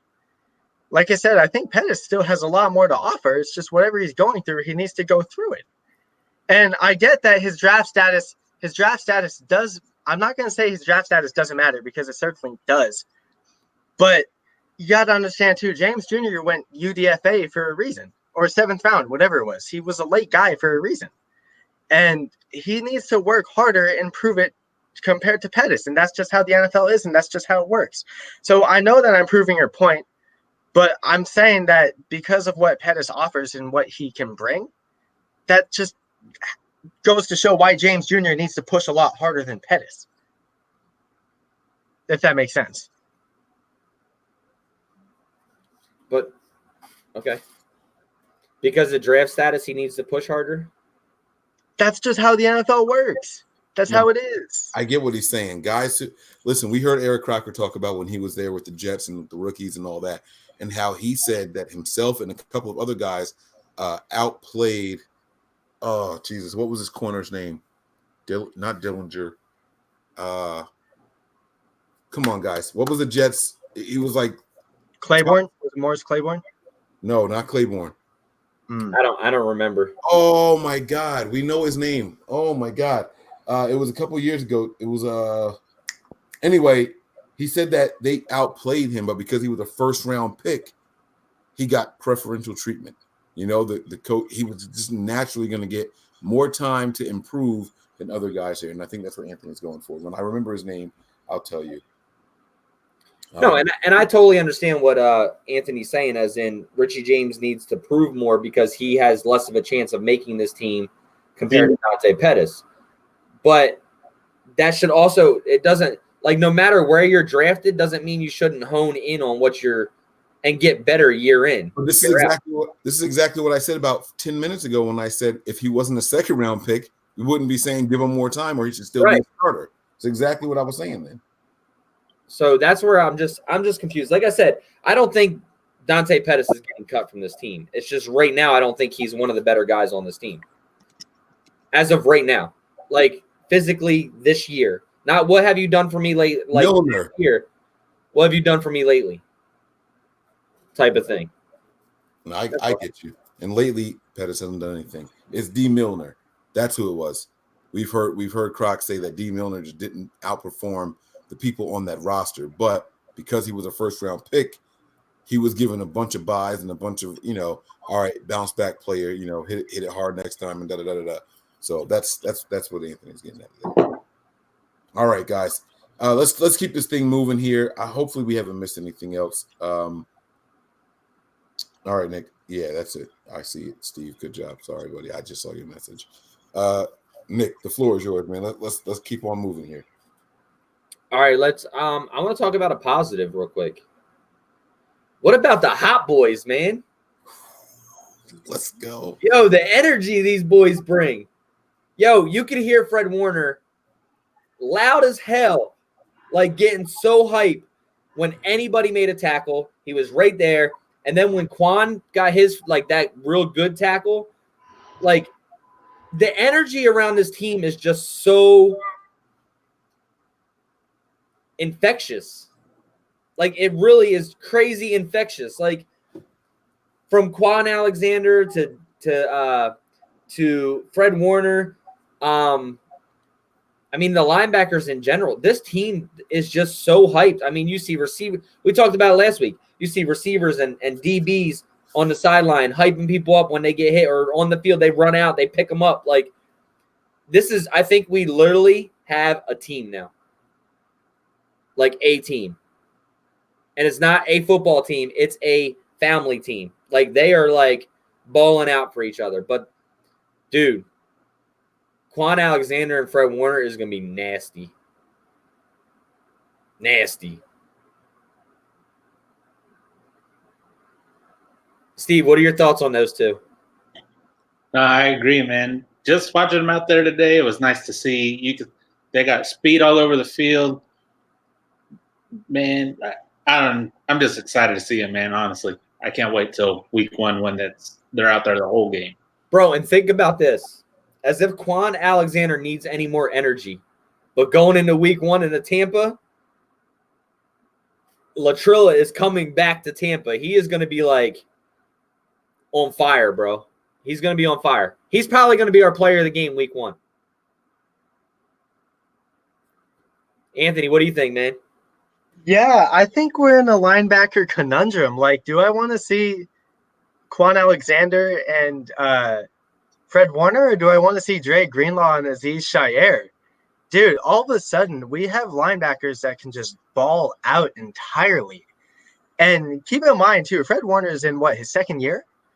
And then we have 2 other guys behind them in Shire and Greenlaw that are both rookies who are already standing out. Way before the preseason hardly started, I had made it a point that the linebackers are something that is an underrated concern, along with the tight ends. And now all of a sudden we have linebackers that just want the ball. They're running after the ball like they're ready to just go and get it. Like, hey, that's my ball. I'm going to fight for it. Last week, we literally saw guys fighting and pushing and scrambling for fumbles. I mean, they were clawing at each other, and Mike pointed that out especially. So seeing ball-hungry linebackers, and especially tonight, like Quan and Warner, the hot boys, is something we arguably haven't seen since Willis and Bowman. I'm not stating they will be at that level of play, who knows, but seeing that type of energy and that type of fire that they're bringing to a linebacker room that needs any type of athleticism it can get goes to show that this team might have one of the best front sevens in all of the NFL. That's the potential, and that's the ceiling this team is at right now. That's how good Quan and Fred are already. And like Nick said, wait till he hops in Tampa Bay week 1. He has a lot to prove. And early hot take, I think he gets an interception in that game. I can see it happening. These guys want the ball. They want to make something happen. We haven't seen that in a long time. And now it's happening. Now we can finally get excited about something on that side of the ball. It's finally happening. It finally is. Ali, man, what's your thoughts on the duo? Everybody, do me a favor. Do me a favor. Everybody, put your hand up. Do me a favor one time. Put your hand up. Mike, put your hand up. We're gonna do the hot boys. Hot boys on 3. Hot boys on me. 1, 2, 3. Hot boys. Bro, these guys. Oh. Ali, man, these guys I love it, man. I love it. Quan is such a different player. Even though he wears the 56, he's such a different type of linebacker than Foster was. Mike, you said something very interesting in group chat, or you might have been in group chat, or it might have been somewhere else. But you said he didn't let Fred be himself. You know what I mean? Now Fred's like, yo, we can. Quan's like, yo, we can go out and ball, and we can have fun while doing it. That's fucking true as hell, man. That's true as hell. These guys are having fun. They're lighting shit up, and they're having fun while doing it, man. That is awesome to see. That's really awesome to see. I'm really looking forward to 16 games of these boys balling out, because when you're second field, the way I'm talking about it is 3 lines of defense: your D line, your second, and then your defense backs. When your second is taken care of, it really helps out the first 2 sides, the other 2 sides. And I think that if these guys, if Fred, Quan, and whoever else is next to them can really help alleviate some of the pressure off both these guys, it's really going to make things a lot easier for not only the secondary but the D line. And I'm really looking forward to seeing what the hot boys are gonna turn up this year, man. It's gonna be fun. It's gonna be really fun. I'm glad they don't have that squeak in their voice though. Hot boys, like Hot boys. I'm glad they don't have that shit. Mike, you're last, man. Tangible energy. That's what we're dealing with right here, fellas. tangible energy. You can see it, you can feel it, and it's fucking infectious, man. These guys are out there and they're getting after it. You know what I mean? Ali alluded to something I wrote in the group chat. You know, when Fred Warner was learning from guys like Navarro Bowman when he was injured and coming back, you know, he had this focus. Navarro Bowman was, I got to get back. I got to be ready. I got to play. Super professional, right? We had Reuben Foster here, the other 56. Reuben Foster was like, I stay out of trouble. I got to keep my head clear. Boom, super focused, right? Fred Warner didn't learn how to play and have fun. He learned how to play football and be professional. And you saw it. He would go to the microphones and it was all business. Yeah, this is what we were doing. This is what we were doing. I got the green dot. I got a lot of responsibility. I got to learn this. This year, these boys are having fun. They are out there. They're moving. They're hitting people. They're getting up. They're flexing after they hit somebody. They're high-fiving. They're talking junk. They're doing dances on the sideline and everything. Like, these guys are out there. They're getting it. It is tangible energy. I'm telling you, you can literally feel it. That's the difference right now. I want to ask you one question, though, before you go on. Did you see when Azeez was acting like he was blitzing and he ran up to the line, that he took a step back and was like,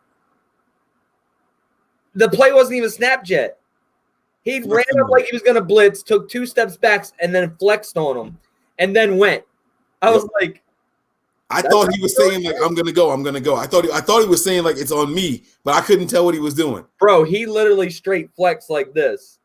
I swear. You gotta love it, man. It's swag. Like this. I hate the word swag. I swear I do. But like, there's no better term to describe what was going on right now with these linebackers. These guys are feeling themselves, man. These guys are feeling themselves right now. Like it's cool. You know what I mean? The nickname is whatever. You know, I didn't give them the nickname, but as long as they embrace it and they use it to motivate themselves and move, who am I to hate on it? You know what I mean? I'll tell you what, it's better than the RBs with the tick, tick, because that was straight corny. Didn't you see that in Juice's mic'd up, and they get in the middle and they're like RBs and they're like, Nice. No, with the Hot Boys, bro. I didn't. If you guys haven't seen that yet, go watch Kyle Juszczyk's Wired for sound, and when he does at the end, RBs, and they're like, that's what they do. All of them. Stop moving your shoulders, bro. That's what it looks like. That's what they do. I'm telling you, go watch it. My man ticked and shimmied. That's what they do. It's so. I'm like, I just couldn't even watch it. I was like, oh my god. All right, cool. I'm sorry, man. Yeah, that tangible energy. All right, so fine. Finally, I got to bring you guys' attention to someone that we haven't discussed yet, and I want to see what you guys have to say. DeForest Buckner. This was DeForest Buckner's. Was this his first action here? All right, so let's go with Steve, Anthony, and then Ali again. You guys' thoughts on DeForest Buckner? I won't say anything else. I just want to know what you guys got to say about DeForest Buckner. I'm not gonna lie, bro. I didn't even know he played today. Anthony? Wait, Steve, you don't want to say nothing else? Because like, I didn't even notice he was on the field. All right. Okay. I think Steve has a point, though, with those few words. That shows Buckner's ineffectiveness, although he played in his first game of the preseason. The only thing I can really take away from is that he's going up against a top 5 offensive line in the league with a bunch of backups around him. Mike, he's got a bunch of backups around him. You have to give him a little break. No, he didn't stand out. That doesn't mean he's overrated, Mike. It's his first preseason game. You know, I bet they told him don't play 100%. Just get out there and just get some work in. And just get his feet wet. He just had to get his feet wet. That's all it was. That's why he played so little. Bro, if you don't play full speed in the NFL, you're getting injured. They ain't going to say don't go, like, no way they would say that. But I understand what you're saying. It was his first snaps, but I'll tell you what, he got ate up by one-on-ones. He did get eaten up. I agree. He definitely got eaten up on one-on-ones today. Whether it was he was out there with the starters. He was out there with the starters, and this is what I'm going to be worried about with DeForest Buckner this year. You get Nick Bosa on one end, you get D Ford on the other, you got DeForest Buckner. is he going to still go as hard as he was when he was supposedly the best player that on this team? Or do you think that he'll take a step backwards even though the defensive line is better? Because DeForest Buckner's always had issues with one-on-ones too and double teams. And we know that because he was the best defensive lineman we had. But do you think that it's an overreaction show. Do you think that DeForest Buckner steps back a little bit because there's more talent on this defensive line? Or do you think he stands out more because there's talent on this defensive line? I think his production might drop off a little, but that doesn't change his effectiveness on the field, which could possibly warrant a lower contract, which would always be very helpful because he is in a contract year. But I do agree that with Ford and Bosa and, even Thomas, who's progressing incredibly next to him, I might think that'll dip into his production a little bit. I don't think we see the same amount of sacks we saw last season out of him. I think he still obviously has potential to get double digits. I just think with who's next to him, it might not be as likely, but he's still going to be effective. He's still a very good defensive tackle. He's still number 10 out of top 10 tackles in the league, Mike. He's still a good tackle. His production will just drop off slightly, but in no way do I think that he steps back overall at all. Why you keep calling my name, bro? What I do? I think he's top 12. I don't think he's top 10 either. I've been minding my business over here, and like, what's up, man? Like, why you keep Ali, man? What you think about DeForest Buckner tonight, man? It was criminal that he wasn't on the NFL top 100. That's crazy. How do you not have him in the NFL top 100 players? Ali, you're giving Mike ammo. Don't do it. Don't say you're giving Mike more ammo. How many defensive tackles? Bro, facts are facts, actually. How many defensive facts tackles? Are facts. How many DTs made the top 100? If you're one of the best players at your position, you deserve to. Let's run. You want to run through that list right now? We can run through that list. Pull it up. Bro. Ali, not as many DTs made that list as you think, and Buckner shouldn't have been up there based off of that list. No. I don't want to get into this argument with you right now. We can go for days, so I'm not doing this right now. But I'm not too concerned with what I saw from Buckner today. He played a quarter and a half. I feel like that he has a lot more to show. It's just he didn't get enough reps. There was really not much of an edge presence. He'll be fine. I'm really not too worried about DeForest Buckner. But see, that right there, I want to stop you right there. You said he didn't do well because there wasn't that much of edge presence. If you're that good of a player, you don't need edge presence. Would you say Chris Jones was very effective tonight? Yes. Chris Jones had a batted pass and 2 pressures. Yes, he was effective tonight. How long did he play? He played for 3. He played with the starters. They played not even a full half. I didn't notice him too much. Okay, other than the batted pass, I didn't notice him too much. Mike, only 4 defensive tackles made the top 100. That's not true. That's not true. I just counted. It's only 4. I counted before 4 made the top 50. I know for a fact it was more than. But even still, even if only 4 made it, DeForest Buckner's not top 5. So it don't make. Even if you have DeForest Buckner as number 5 and only 4 made it, then he's not making that list. It's justified. Buckner shouldn't have been on the top 100 list, bro. He shouldn't have been. But go ahead, Ali. I didn't mean to cut you off. I'm sorry. No, it's all good. I feel like he'll be fine.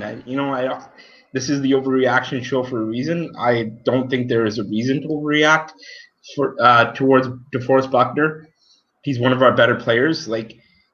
He's one of our better players. He is one of the best players on this team. So I'm not too worried about him. If we haven't seen an impact from DeForest Buckner through week 3, then you can overreact. But I'm not going to overreact on DeForest Buckner in preseason game week 3, where he's playing for the first time and that he's had a quarter and a half. No, I'm sorry. I will not.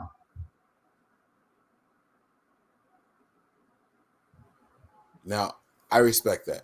His first game in the mix after however long, I respect that. But the truth of the matter is, just like Steve said, he was completely invisible out there today. DeForest Buckner, if it weren't for him wearing a jersey with his name on the back of it, I would have never known he was out there tonight. One-on-ones, double teams, he was completely invisible. No pressures, no push in the pocket. He was just another body out there on the field. That's facts. Not hating. I'm just telling you guys what I saw tonight. That's it. I am telling you guys specifically what I saw tonight from DeForest Buckner. Nothing. If that's the case, if that's what you're going to do, sit down and let's see what we have somebody else. We know he's not getting cut. We know he's going to be a starter, and I expect an uptick in his production from last year because we have better talent on the defensive line. I expect an improvement in his production. But if you're going to go out there and play like that, let's see what we have in other guys. There's no need for you to be out there. So that's my overreaction for DeForest Buckner. And no, I don't have DeForest Buckner as a top 10 defensive tackle in the NFL, especially last year. He's lucky guys retired. He gets a bump because a couple of guys retired, but I won't go there. Thank you, Haloti Nada, but whatever. We won't go there. All right. So next subject. I'll be quiet. Let me read this private chat. I just want to touch on something. People in the chat and things like that and around here say, oh, well, Defo only played a quarter. Well, if you're that, I don't understand where, we just say, oh, it's okay. If you've been training all year long and working, and I'm not saying DeForest Buckner's not good and he's not going to make the team. Nick, let me ask you this. Sorry to interrupt you, but would you say that he was bad tonight, or would you say that he was just more invisible? He had 1 assist tonight. That's bad for a defensive tackle. He didn't even have a full tackle. That's not what I asked you. I didn't ask you about stats. I said, do you think he was bad? From what you saw. If you don't see him standing out, making at least a tackle or two, yes, he had a bad game. You're jumping around the question again. I'm asking you if you think he was bad. He was nowhere. He wasn't anywhere near, so he was bad. He did nothing. Come on, man. How's that jumping around your question? You're asking me if he was bad. Statistics or not statistics? He did nothing. He was invincible. How is that not bad? How is that good if he's invincible? Sometimes you're just doing your job. You're just filling gaps. You're just doing your job. But he didn't do his job. Solomon Thomas, there was a play where Patrick Mahomes got ready to scramble. Patrick Mahomes got ready to bounce outside. Solomon Thomas sealed the edge, forced him back up the middle, and Buckner was nowhere where he was supposed to be because the guard just bullied him and pushed him out of the play. And Patrick on a one-on-one. In a one-on-one. Patrick Mahomes scrambled. He slid head first and almost got the first down. They were 2 yards away from that first down on that play. Buckner got pushed out in a one-on-one against the guard. You're supposed to own that situation. You're supposed to be a top 10 guy in your position. You win that battle. He didn't. We're not talking about a double team. We're talking about a one-on-one. He got bullied in there tonight. But would you say that is it because he hasn't had enough reps, or would you say that is because he was inferior to his opponent? No. Now you're asking me to go into a whole bunch of other ifs and variables and all that. I'm just telling you what I saw tonight. Okay. I don't think that this is going to be DeForest Buckner all year long. Okay. I'm not saying that either. I'm just saying when you go and say, you expect does Aaron Donald slack off on first for his 4 plays that he gets? No, he doesn't. I think I hear what you're saying, Nick, is that your expectation of DeForest Buckner is here, and he was here. Yes, exactly. Okay. I see what you're saying. It's not saying that DeForest Buckner is not good or isn't going to be good for this year. But when our starting defense is out there, I expected more of him, which we all should. He had 12.5 sacks last year. That's why I asked the question, do you think that DeForest Buckner's stats will go up or will they go down with a better line? And I think that he's great, but it's still excuses, because whether it's 4 snaps or whether it's a quarter play, he did nothing. Where you throw other guys out there, you look at Sue I hate to bring up Sue, but you bring up Sue, Donald, any of those. You give them 4 snaps, they're going to penetrate. They're going to show that they're on the field. DeForest Buckner didn't show that he was on the field tonight. Except Sue last year. Sue last year was just, but I get you. Yeah, and I'm not saying that Sue's better than Buckner or whatever. Like, I'm just saying in general, like, to be top 10 guy, you should show your presence every time you're on the field. I like it, man. All right, that's good. Let's get the fans talking out there. See, a lot of people are, they want to say, "Oh, you guys are haters. You guys are haters. You don't know what you're talking about. You didn't watch it." Go back and watch, guys. Don't sit here and try to argue us down. We watched the game. We took notes. Go back and watch, and then come back with an honest assessment. But see, 49er fans have it in their head. This is my guy. He's on my team, and he's the best defensive player we've had for 3 years. He's got to be top 5. No, he don't. He don't. It's that simple. He don't. The thing about it is most Niner fans are very unrealistic. Like, they don't call things like we're fans. There's fandom there. And if they're on the Niners, they're the best player in the universe, which is okay. But you also have to step back and look at the facts and the statistics and the play. To me, to be a top 10 defensive tackle, if you step on the field, your presence is going to be known. Whether it's 1 snap or 4 snaps, you're going to bully somebody, which DeForest Buckner didn't do tonight. Quan Alexander was his first time back in over a year, and he made a presence on the field. Yes, it's a linebacker to a defensive tackle, but he still did something. So that's where I'm just saying, like, I expected more of DeForest Buckner tonight. We got to stop being fans and be realistic here and sit here and call it like it is. It's not that we're worried about him. It's an overreaction show. We're talking about tonight's game. We're not talking about 16-game season. And if you don't say that their favorite player was good, oh, you guys are hating. You don't know what you're talking about. Bro, Buckner was bad tonight. That's it. Take it for what it's worth. I don't care. At me. Buckner was bad tonight, bro. Actually, to be honest with you, the entire front defensive line did not impress me tonight. I said that in our group chat. Literally, I'm not impressed by our front 4 right now. I was not, compared to when the rookies are out there playing against a starting offense, there was more pressures, there was more sacks. We had 6 sacks last week. We had 3 this week, with the starters playing a half. So to me, that wasn't impressive. That was the entire line. And I'm just calling it as I see it.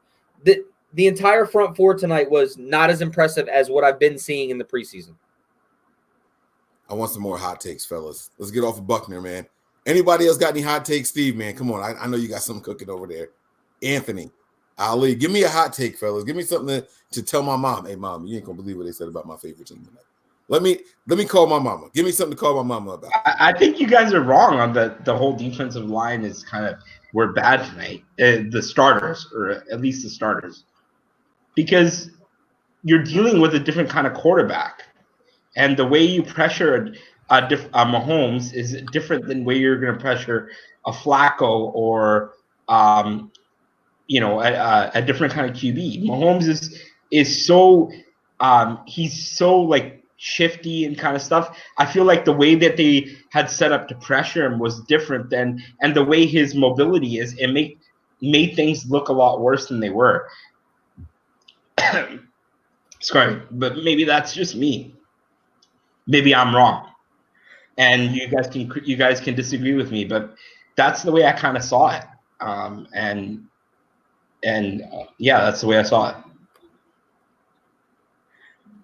Before I get into my hot take, Mike, if I told you player A had 6 sacks and 28 total tackles, and player B had 12 sacks and 67 total tackles, who's the better player? Are we talking about in one game? No, for a whole season. All right, give me those numbers again.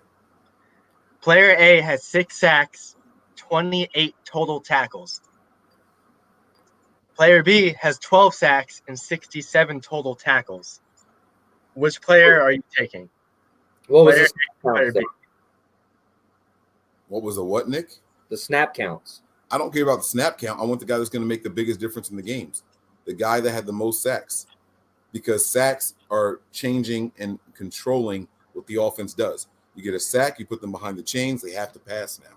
So give me the guy that's affecting the game more. So you're going to take DeForest Buckner over Gerald McCoy. If that's how you're doing it based off of stats, then sure. You just gave me stats. Gerald McCoy is a top 100 player, and Buckner isn't. Does that make sense? You just gave me stats. You didn't give me pressures or anything. You gave me sacks are more important. You gave me two very basic stats. If I gave you touchdown and interceptions, Jimmy Garoppolo ain't going to make your top 200 players. So you can't just go like that. There's more to it than just two specific numbers. You gave me sacks and tackles. You didn't give me pressures. You didn't give me snap counts like Nick asked for. You didn't give me down and distance or anything like that. You didn't tell me if one of those guys were playing on third down versus first down or anything. You gave me two very specific numbers. It's more to it than that. That's how I determine who I have ahead of DeForest Buckner on the top 100 list. Man, Mike, I cannot get you off this damn train. Man. You're not going to get me, bro. Even though you said sacks are more important for a basic stat, but okay, I digress. One thing that pissed me off tonight was Jimmy G throwing off his damn back foot because he doesn't step up in the pocket. I don't care if it's your second game back. I want to see you step up in the pocket and make throws. And even the throws he was throwing off his back foot, I get they were complete. I want to see him step up. I swear to God, Jimmy G has some of the best mechanics you can see out of a quarterback, and he is so damn lazy on the field. This dude tries to flex the arm strength when all he has to do is step up and just go for it. Not that he doesn't go for it, but this guy is just, he comes off as so lazy to me. Like, this dude doesn't want to try sometimes. And he looked good tonight. I'm not going to take away from that. But my God, this guy doesn't, I feel like he can't put all of his mechanics together consistently. I want to hear what you guys think, because last season that was a problem, and the season before it was a problem. The dude just throws off his back foot more than I want him to, and I want to see him step up. I want to hear what you guys think. You want me to go first? Steve, you want to go first? Yeah, he does throw off his back foot a lot, but I think the knee, in the beginning of the game, I think his knee issues were still, he had that in his head, same as last week. I think that was all in his head. You could see the way he was planting his foot. He's trying not to get hit in the knee. All his beginning passes today were looked behind the receiver, was behind Goodwin, they were behind Pettis. I mean, he made the completions, even that one that Kendrick Bourne caught. If Kendrick Bourne could have kept running, he could have got a lot more yards. He threw it behind him. He had to turn around and come back, catch it. He still got upfield, but if you hit him in stride, he's gonna get more yards. That you could tell it wore off as the game progressed. He played a lot better after the first couple series, the first drive especially. That first drive, you could tell he did not want to get hit in the leg. And I think that sack that he took, it helped. Like, he got sacked, he got hit, he was fine. But he does have that issue with throwing off the back. Last year, same thing. Even what was a couple years ago when he came in, that's his style. I don't think he's going to get away from it. But, I mean, yeah, he's got to change it. He's going to get a lot more power in his throws if he just steps up. But watch him. That's how he's played even in New England. He does a little off the back foot, sidearm. That's him. That's his mechanic. Ali, what are your thoughts?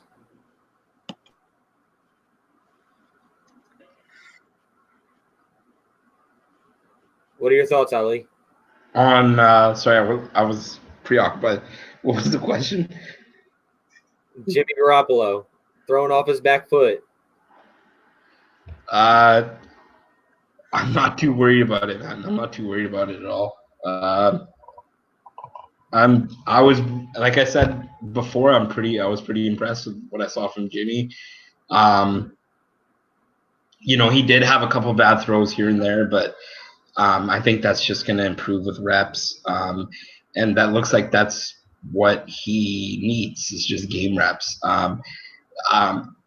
This was the game. I said it 3 months ago, and I might have mentioned in group chat. I was like, I'm really worried about this game for him because everybody knows the third preseason game is like a dress rehearsal before Tampa Bay week 1, and I was extremely impressed the way that he came out. And I don't know if Kyle called a perfect game for him or if he went out and executed it, but it seemed like he just was a lot more comfortable, a lot better, a lot more decisive in his decision making.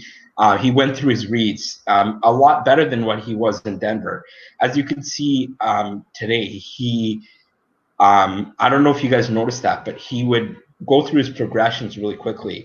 So he got the ball, he would roll out and he would look first progression, quickly saw it wasn't there, dump it off. Same thing, second thing, roll out, or it was always under. A lot of the snaps were under center. He would roll out, or it would drop back, see what isn't there, drop back, dump it off. A lot of dump offs, and I was very happy to see that his decision making was a lot better and that he was a lot more clear and just not forcing anything and just taking what the defense gives him. And it was very promising to see.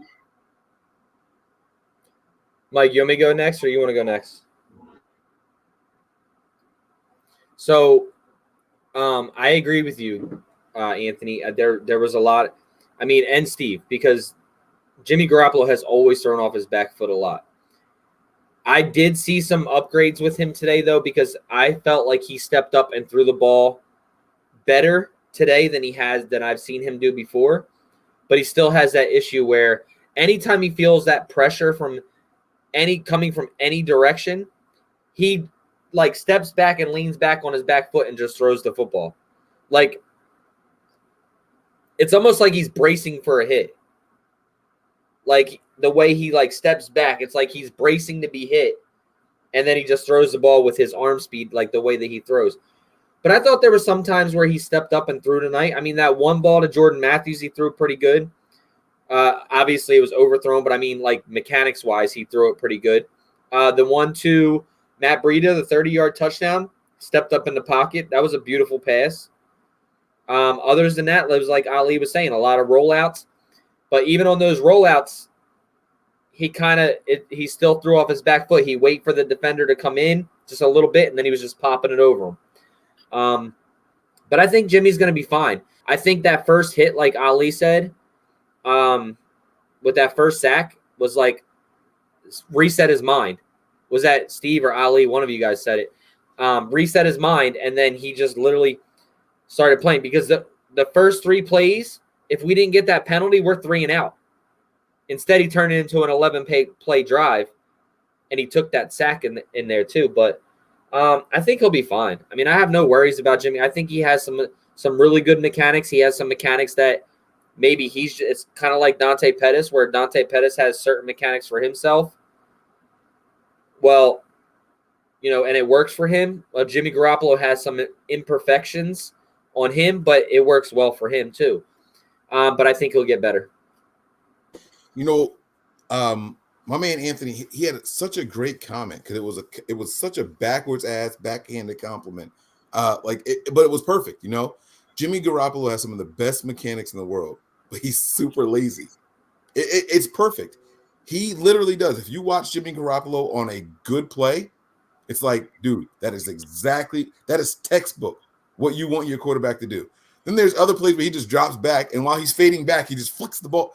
His toe is pointing to the sideline. He's throwing straight, and it's like nothing matches up. He doesn't step into all of his passes.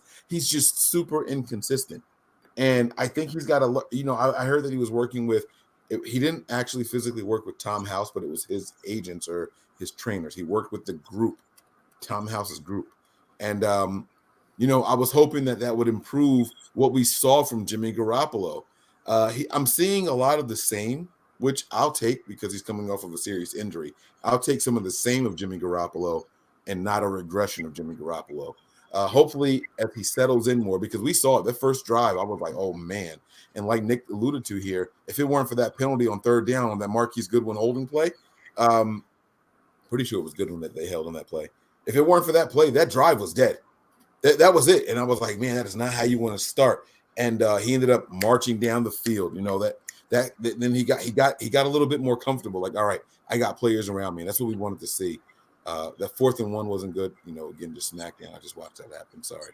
But yeah, so Anthony, man, I agree with what you were saying right there, man. It was great mechanics. He's a beauty to watch and a clean pocket if he's not panicking. But as soon as there's a little bit of pressure on him, he resorts back to his default settings. I don't know how else to say it. Like it's a video game, I guess. He resorts back to his default settings and just goes into scramble mode, and he becomes a little unhinged. And as soon as that happens, he's just not there anymore. But that's part of the maturation process. This guy has less than 350 snaps in the NFL. He doesn't have 400 snaps. He hasn't played in. Has he even played in 8 games yet? He's got 2 in New England and how many? He's got 5 with us 1 year and 2.5 this year. So he's got 8 games. He doesn't even have a full season under him. He will get better. I'm not worried about Jimmy Garoppolo, but you are absolutely right with what you said. The mechanics are perfect when he's calm. When he loses it a little bit and goes off schedule, it's just, all right, here we go. Hope for the best. So part of that is also not throwing the ball away. We see him throw the ball away, but it's in the field of play. He has to learn to throw the ball to the sidelines to get rid of it instead of just tossing it out and hoping that it hits the ground. So, yeah. Yes. Steve, I'm still waiting for a hot take from you. So I'm calling my mom right now based off of Perry saying, Mom, this dude Anthony Perry told me that Jimmy Garoppolo had good mechanics. All right, so that's number 1. I need something from you, Steve. You got to give me a hot take, man. I don't know how much of a hot take it is, but McKinnon ain't making this roster. Not on IR. He's getting cut. That is a hot take, baby. Now we got something to talk about. Let's go. All right. Why? Who? Tell me, how many running backs you keeping, bro? We're keeping, if you want to count Juice, we're Sure. keeping 4. Coleman, Breida, Mostert, and Juice. That's it. Let's go. You'll never see McKinnon in a 49er uniform except for that one preseason game. All right. Nick left at the perfect time. Anthony, jump on it before Nick gets back and ruins the fun. Go. Jeff Wilson Jr. season. That's all I got to say. No, I agree with Steve. Teams will cut their losses with guys who don't let me start over. Teams will cut guys who don't think they have it or are just a bad signing. It happens in the NFL time and time again, and I think Jerrick is just that. He hasn't done anything. I don't care if he hasn't been given the chance. He still hasn't done anything. From day one, I thought we overpaid for him. He wasn't even that good in Minnesota. What he had to offer was good, but he wasn't a full-time guy. He was a part-time guy with Latavius Murray. And that's kind of what's happening to him now, and he still hasn't even played a snap. I'm sorry, but if we have to cut him in terms for a better running back, like Jeff Wilson Jr., I will absolutely take it, because right now the running back room should look like Breida, Coleman, Jeff Wilson Jr., Mostert. And Mostert and Wilson Jr. I use interchangeably. But I'm sorry, I agree with Steve. McKinnon doesn't have a place on this roster. He hasn't done anything. He's been unhealthy. His arguably his whole career. Let's go. God. Let's go. We paid him running back 1 money for him to be a running back 3. Let's go, Ali, man. Your thoughts, man. What are you thinking, bro? Tell me, man. You think McKinnon's going to make the 53? You think he's going to be a contributor this year?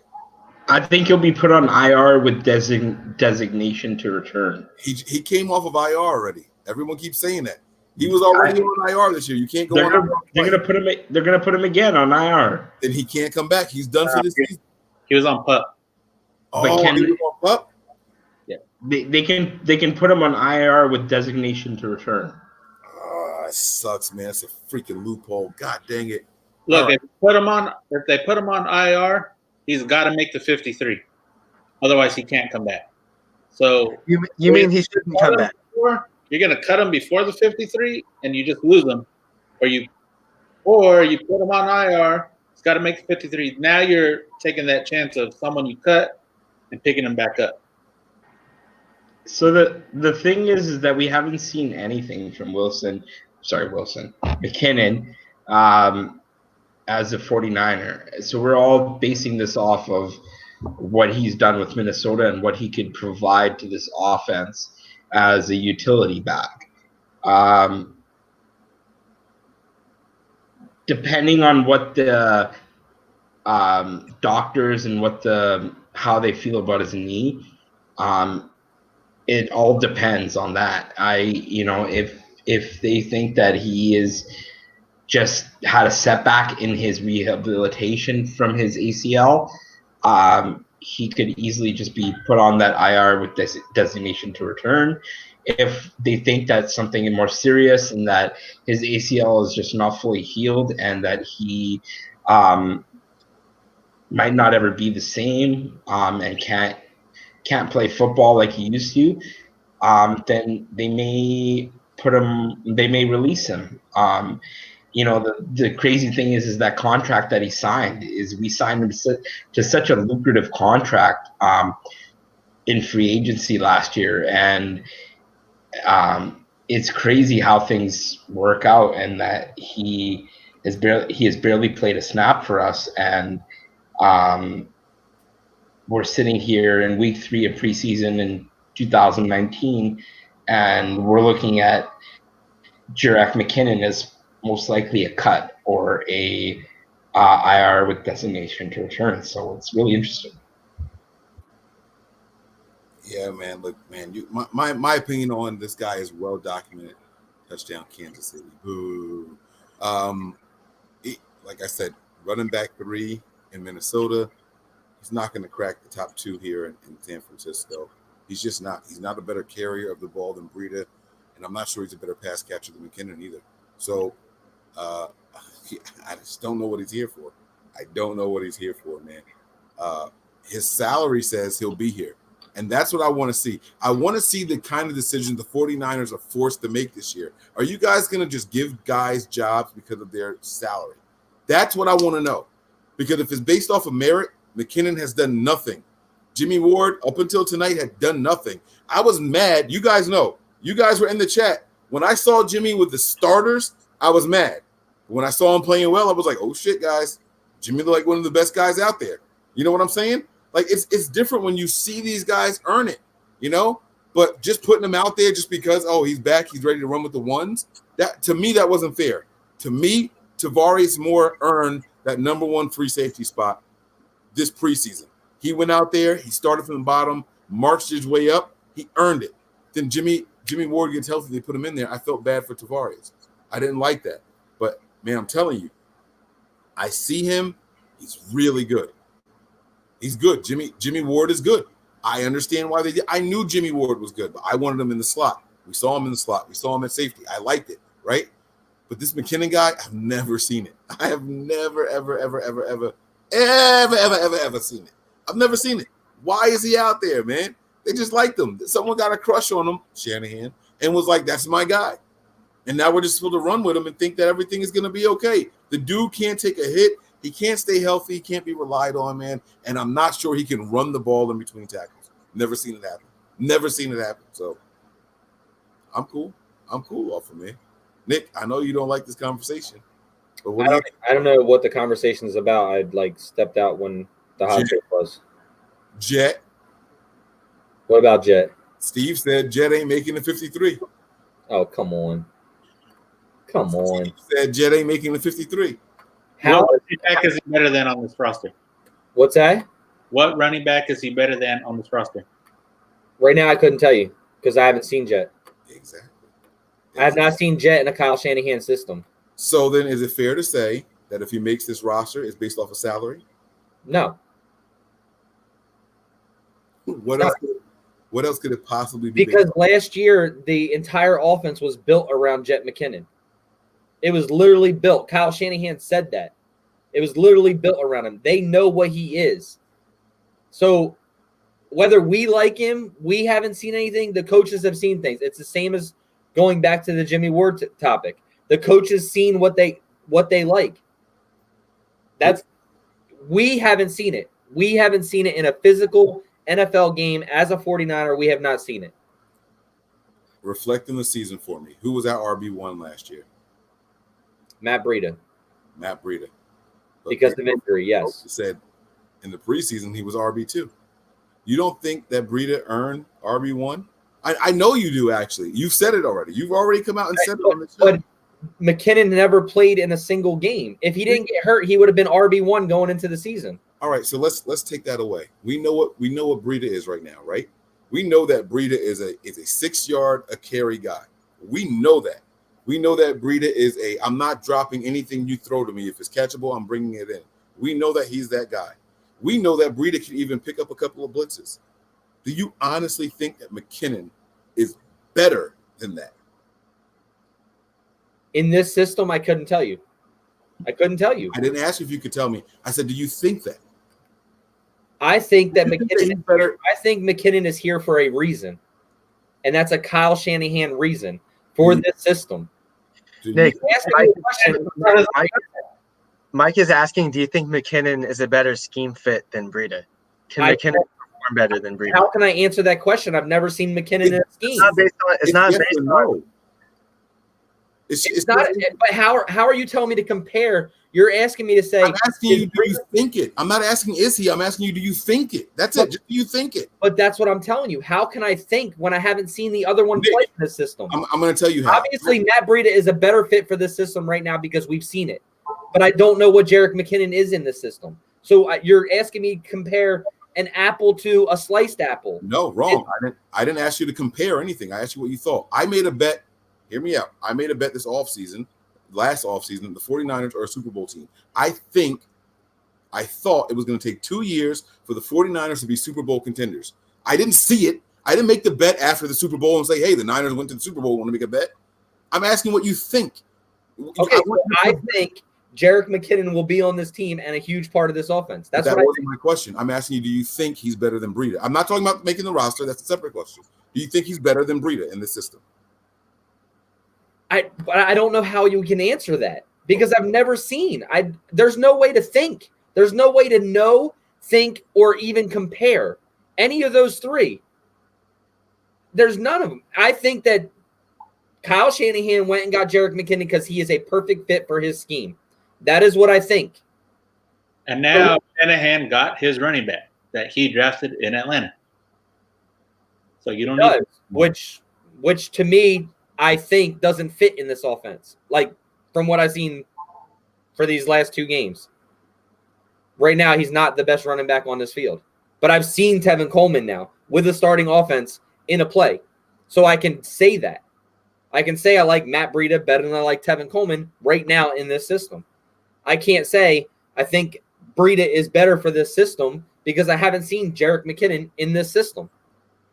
I don't understand. Everybody's ready to cut a guy who has never played a single snap because of contract and because we have 2 other running backs are the same, instead of looking at as their spellbacks, all 3 of them, to keep all 3 healthy, and they all do the same thing, whether one does one better or the other doesn't do it better. But because of contract issues or how much money somebody's making, they obviously wanted that guy. They overpaid for him because there were other suitors against him. They overpaid to bring him here. To not see him play in a meaningful game and just cut him, I don't think that's going to happen. So you're not going to answer the question. That's fine. There's a comment on the screen right now, right? It says you either trust Shanny or you don't concerning Jet. This is why we have these conversations, Tim, because Nick was saying that he didn't think that Joe Williams was the guy when we drafted him. Nick was right. Shanahan was the guy that stood on the table and convinced our running back coach and our GM that he wanted Joe Williams. Nick said, I don't see it. Nick was right. Shanahan was wrong. It's okay to have a freaking opinion and say whether or not you think someone is something. Nick hadn't seen Joe Williams take a single snap, but he had a thought. That's why I'm asking this question. I just want your opinion. I just want a thought on it here. That's all I'm asking for. I'm not saying to give me biblical facts or tell me what it is. We're not oracles. I'm not looking for a future prediction here. I just want to know thoughts. That's all I'm asking for. That's why we do this. Do I trust Shanahan on the signing of Jet? No. I'll say it. Since no one else will say it, I'll say it no. Actually, I'm lying. Steve just said it too. Steve said, I don't think he makes it. No, it was a bad signing. But it's not about making it. You're saying you don't trust Shanahan for picking him up and signing the contract. Steve's not saying that. Steve's just saying he doesn't think he makes the team. Exactly, which means that it was a bad signing. If 2 years a guy can't take a snap for you, that's a bad signing, Nick. That's what it is. That's what it is. But we're not in the season 2 yet. He's only been here 1 year. And he didn't take a snap. And if he doesn't make the 53-man roster, it's a bad signing. That was Nick's comment. I mean, not Nick. I'm sorry. That was Steve's comment. He's not going to make the 53-man roster. That was it. Or did you say he's going to be put on IR? What'd you say? No, Ali. I heard Ali say something. Ali said IR. Right. Steve said he's not going to make the 53-man roster. That's a hot take. That's what I was asking him for. Yeah. That means that if he doesn't make this 53-man roster, it was a bad signing. That's what it is. Look at they already say about Garnett. Let's cut Garnett. He doesn't play. He's hurt all the time. What has Jet shown? Nothing. He's hurt all the time. He's supposed to be back. He got hurt again. See you later. But that Jet's only been hurt one time. That put him out for the entire season. Josh Garnett has a list of injuries to where he's been here for three or so years and has never played. Okay. They're two different people. No. Okay. Yes, they are. Thank you. They are. Well, two different things. They're two different people, Nick. But we saw him in preseason. He wasn't impressive. Not a single person on this panel will tell you that Jet looked good in preseason. Literally, everyone was like, I don't see it, but Shanahan has a plan. Everyone said that. You saw something. You saw something. Now you're just choosing to ignore it. The little bit that you did see, it wasn't impressive. I'm not choosing to ignore it. I'm trying to tell you that he is not going to get cut because of an injury. He will be here this year. If he doesn't produce this year, yes, there's a chance of him getting cut. But he's not going to cut him without seeing him in a regular, meaningful game. What happened? That's where I'm fighting you guys at. Okay. Well, what just happened to Poindexter? That's a total different thing. No, it's not. He got injured. He got cut. He never touched it. But he was not. He doesn't have a huge ass contract either. So now you're saying it is based off a contract then. So then tell me that he's got too much money to be cut. I'm saying the contract based on the facts of Kyle Shanahan wanted him. They went out. They paid the money for him. There's a big difference between Jerrick McKinnon and Sean Poindexter. Whether you believe it or not, there's a big difference. They overpaid for somebody they wanted. You just said somebody can't get cut based off of injuries. I just gave you. I didn't say that people can't get cut. I said they're not going to cut a Jerrick McKinnon because they're losing $9.5 million in dead cap compared to a Sean Poindexter. You can't compare the two. All right. We'll see. We will see, because didn't Kyle Shanahan say last week that Jerrick McKinnon's coming back to practice this week?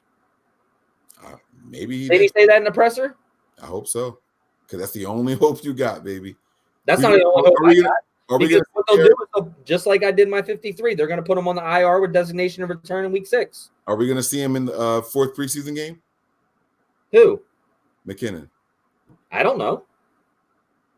No, I'm asking you what you. Oh, never mind. Okay. I can't get a thought. All right. I don't know.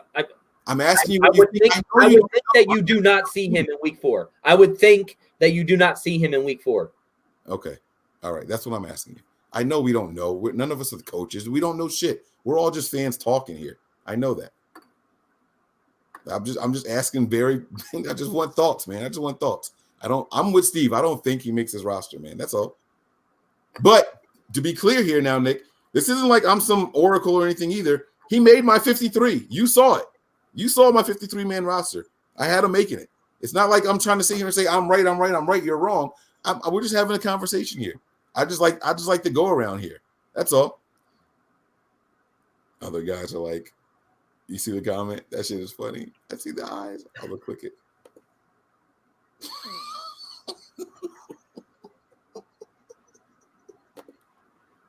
All right, my bad. Let me see what other notes I have here. If y'all got something else, y'all can go ahead and talk about it. Let me see what. How Richard Sherman was burnt toast today against the Chiefs once. Sherman was definitely burnt toast. He got shook pretty hard on one of those plays. He still got shook pretty hard, and he's one of the best tackling corners in the league. Yeah, but I mean, he didn't get shook in coverage. He got shook on a tackle. No. He got burned off of the line. Sherman got burnt a couple times in this game. Well, I must have had my head in the chat and talking because I didn't see it, so I'm not going to comment on it if I didn't see it. So, not saying that it didn't happen, I just didn't see it. Yeah, no, it happened. I saw it, but it was that stupid. What did Eric Crocker call that? Little speed turn. Yes, man. Yeah. Jesus. Oh my God, he did it like that, and they showed the replay in like it wasn't slow motion, but it was slowed down a little bit. It wasn't quite full speed, but he did the speed turn, and even after he did the speed turn, he wasn't out of position. What is going on? I'm getting dizzy. Okay, he wasn't out of position when he did the speed turn, but then it was like just the guy cut inside. Sherman kept going straight, and what? Who was it? Who was it? He was cut. Was it Hill? He was on Hill a couple times. I think he was on Meikle a couple times too. I could be wrong. Oh, if we're going to talk about corners, why not talk about Akello? Because he didn't have a good game either. Akello didn't have as bad of a game as Sherman did. Akello definitely didn't have as bad of a game as Sherman did. Talk to me. I think Akello gave up more catches than Sherman did tonight. Yeah, maybe he was targeted more. He didn't have a worse game than Sherman. I can tell you that much. If Akello gave up anything, he was right there to make the tackle. Sherman was just flat out of the play a couple of times. And he relied on linebackers and safeties making tackles for him. Akello was never in that position all night long. I'll rewatch it tonight. I don't remember seeing all that stuff. Network right now, it's on. Boom, bong, right there. First quarter, 4 minutes left. Well, I'm not sitting in my living room, so I can't turn the TV on. Oh, I am. Obviously. I don't know. I can't comment on it because I didn't see it, so I don't know what happened. Mosley had another good game, though, to comment on the DBs. Emmanuel Mosley had another very good game. He's, like I said earlier about Richie James, he's another stock watch guy to watch because he's been playing very well. He's definitely fighting for a spot, and I think he's fighting for more than just a nickel corner. I think he can play outside pretty well. Outside of Sherm, he's arguably been the next best impressive not Sherm. Outside of any other DBs, and Mike's going to defend Dante Johnson here, Mosley has been probably one of the best DBs out there this preseason so far. Nah, Dante Johnson had a bad game tonight. Tonight, I got the first Johnson was cool. He dropped an interception tonight. But no, Mosley has arguably been the most impressive DB, and I think his stock is going up very high, and I think his shot at making the 53 amongst the DBs is pretty good. And one thing that we have to think about is with Shanahan saying he might keep 3 quarterbacks, which either is a bluff or it's true. Either way, a lot of what they were talking about on the broadcast today was whether or not the Niners are going to keep five corners or 6. And that could be the difference between Mosley and Reed or Mosley and Dante. I'm just saying, because we need all the bodies we can get in the secondary. I mean, K1 isn't healthy yet. Sherm is still getting back to full speed. Spoon has more time to grow. So I feel like the cornerback room is wide open, but at the same time, we still have guys who are almost locked at the position to where the last 2 spots are pretty much up for grabs. They're the last 1 spot, and that's it. And if I had to pick the last guy to make it out of the corners, it would definitely be Mosley. Because, like I said, I think Mosley has been the most impressive out of all of them, arguably. I like it. Another guy you got to look out for, DJ Reed was all over the field tonight. Yeah, him too. All different positions. He was at slot. He was at corner. He was at free. He was at strong. He was all over the place. The only thing I think he didn't do was throw a pass. Because he was playing everywhere. Like, he seriously was. I don't know, man. Thomas was great in coverage tonight. What's that? Solomon Thomas was great in coverage tonight, too. Yeah, he was no, that's sarcasm, Nick. Don't fall for that shit. He was 0 for 1 with a touchdown. They could have stopped that if Quan didn't get ran into by Solomon. I think he could have made that, or whoever was in on the play could have made that tackle, but he got tripped up. No, it was Quan. 56 and 94 ran into each other. Solomon, yeah. Quan got kind of caught up. Yeah, but Park should have made the tackle on the after that. Yeah, he should have. That dude is just too fast, man. He's way too fast. Like, that should have. Yeah. Hardman shook the shit out of Sherman. Okay. I'm sorry. Let me go on mute. Yeah, he shook the shit out of Sherman on the tackle. Yeah, on the tackle. That's what I said earlier. But Tart should have definitely made that tackle tonight. He definitely should have. That the angle was really bad, and he went to lead with his head down, not looking to make the tackle and just straight whiffed. So a lot of people busting like saying, tonight about Robert Saleh. Solomon Thomas shouldn't be in coverage. Just a newsflash, we're not the only team that send defensive linemen in coverage. They called the right play at the right time with the right execution. Because we are not the only team that sends defensive linemen in coverage. It's this scheme. You see Jacksonville do it. You see Seattle do it. It's just a matter of when to call the right play and see what coverage you have and execute it. And that's what they did tonight. Perfectly well executed. But it still shouldn't have been a touchdown.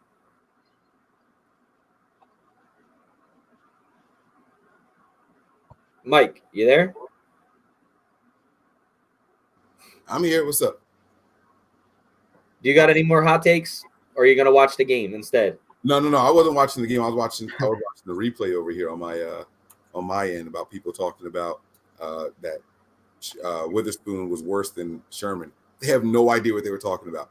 No idea. Sherman was flat out run out of the play after the catch. Run out of the play 4 times tonight. Not one time was Witherspoon ever run out of the play. Not one time. Go back and watch the game. Y'all don't know what the hell y'all talking about. People get these narratives in their head and they just run with it and say, "Oh, he's doo-doo, he's dookie." It's just I didn't say he was dookie. No, not you. I'm talking about the chat because we watch the chat on nights like tonight, right? For the overreaction show. Just like last week, I said Dante Johnson had a really good game. No, he didn't. Dante Johnson didn't have a good game, and then all of a sudden the numbers come out and they're like, "Oh shit, damn, he had 5 PBUs last week." And the only thing that I don't like about Witherspoon compared to Sherman is Sherman plays up and Witherspoon plays way back. He does.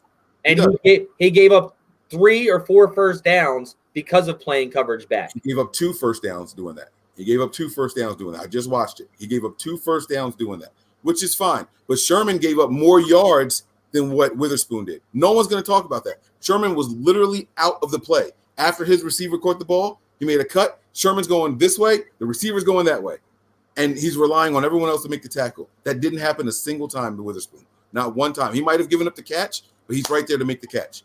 So these people talking all this nonsense, they have no idea what they're talking about. They have no idea. I do wish that Witherspoon would play with Press more. I don't know if that's what they're telling them to do or whatever. That part, I don't know. But I do know that Witherspoon is never out of the play. He's not relying on someone else to make a tackle. He missed 1 tackle tonight. 1. And it wasn't his guy that caught the ball. He just missed that tackle. I'm just saying, like, I would rather Witherspoon be able to play way more press because I never see him in press, like, ever. Right, and that's a preference in style, and I don't know how they coach for that. So I'm not speaking to that. I'm talking about what I see when the ball's in the air and how they react to it. That's what I'm talking about. So that's what I'm talking. That's specifically what I'm talking about.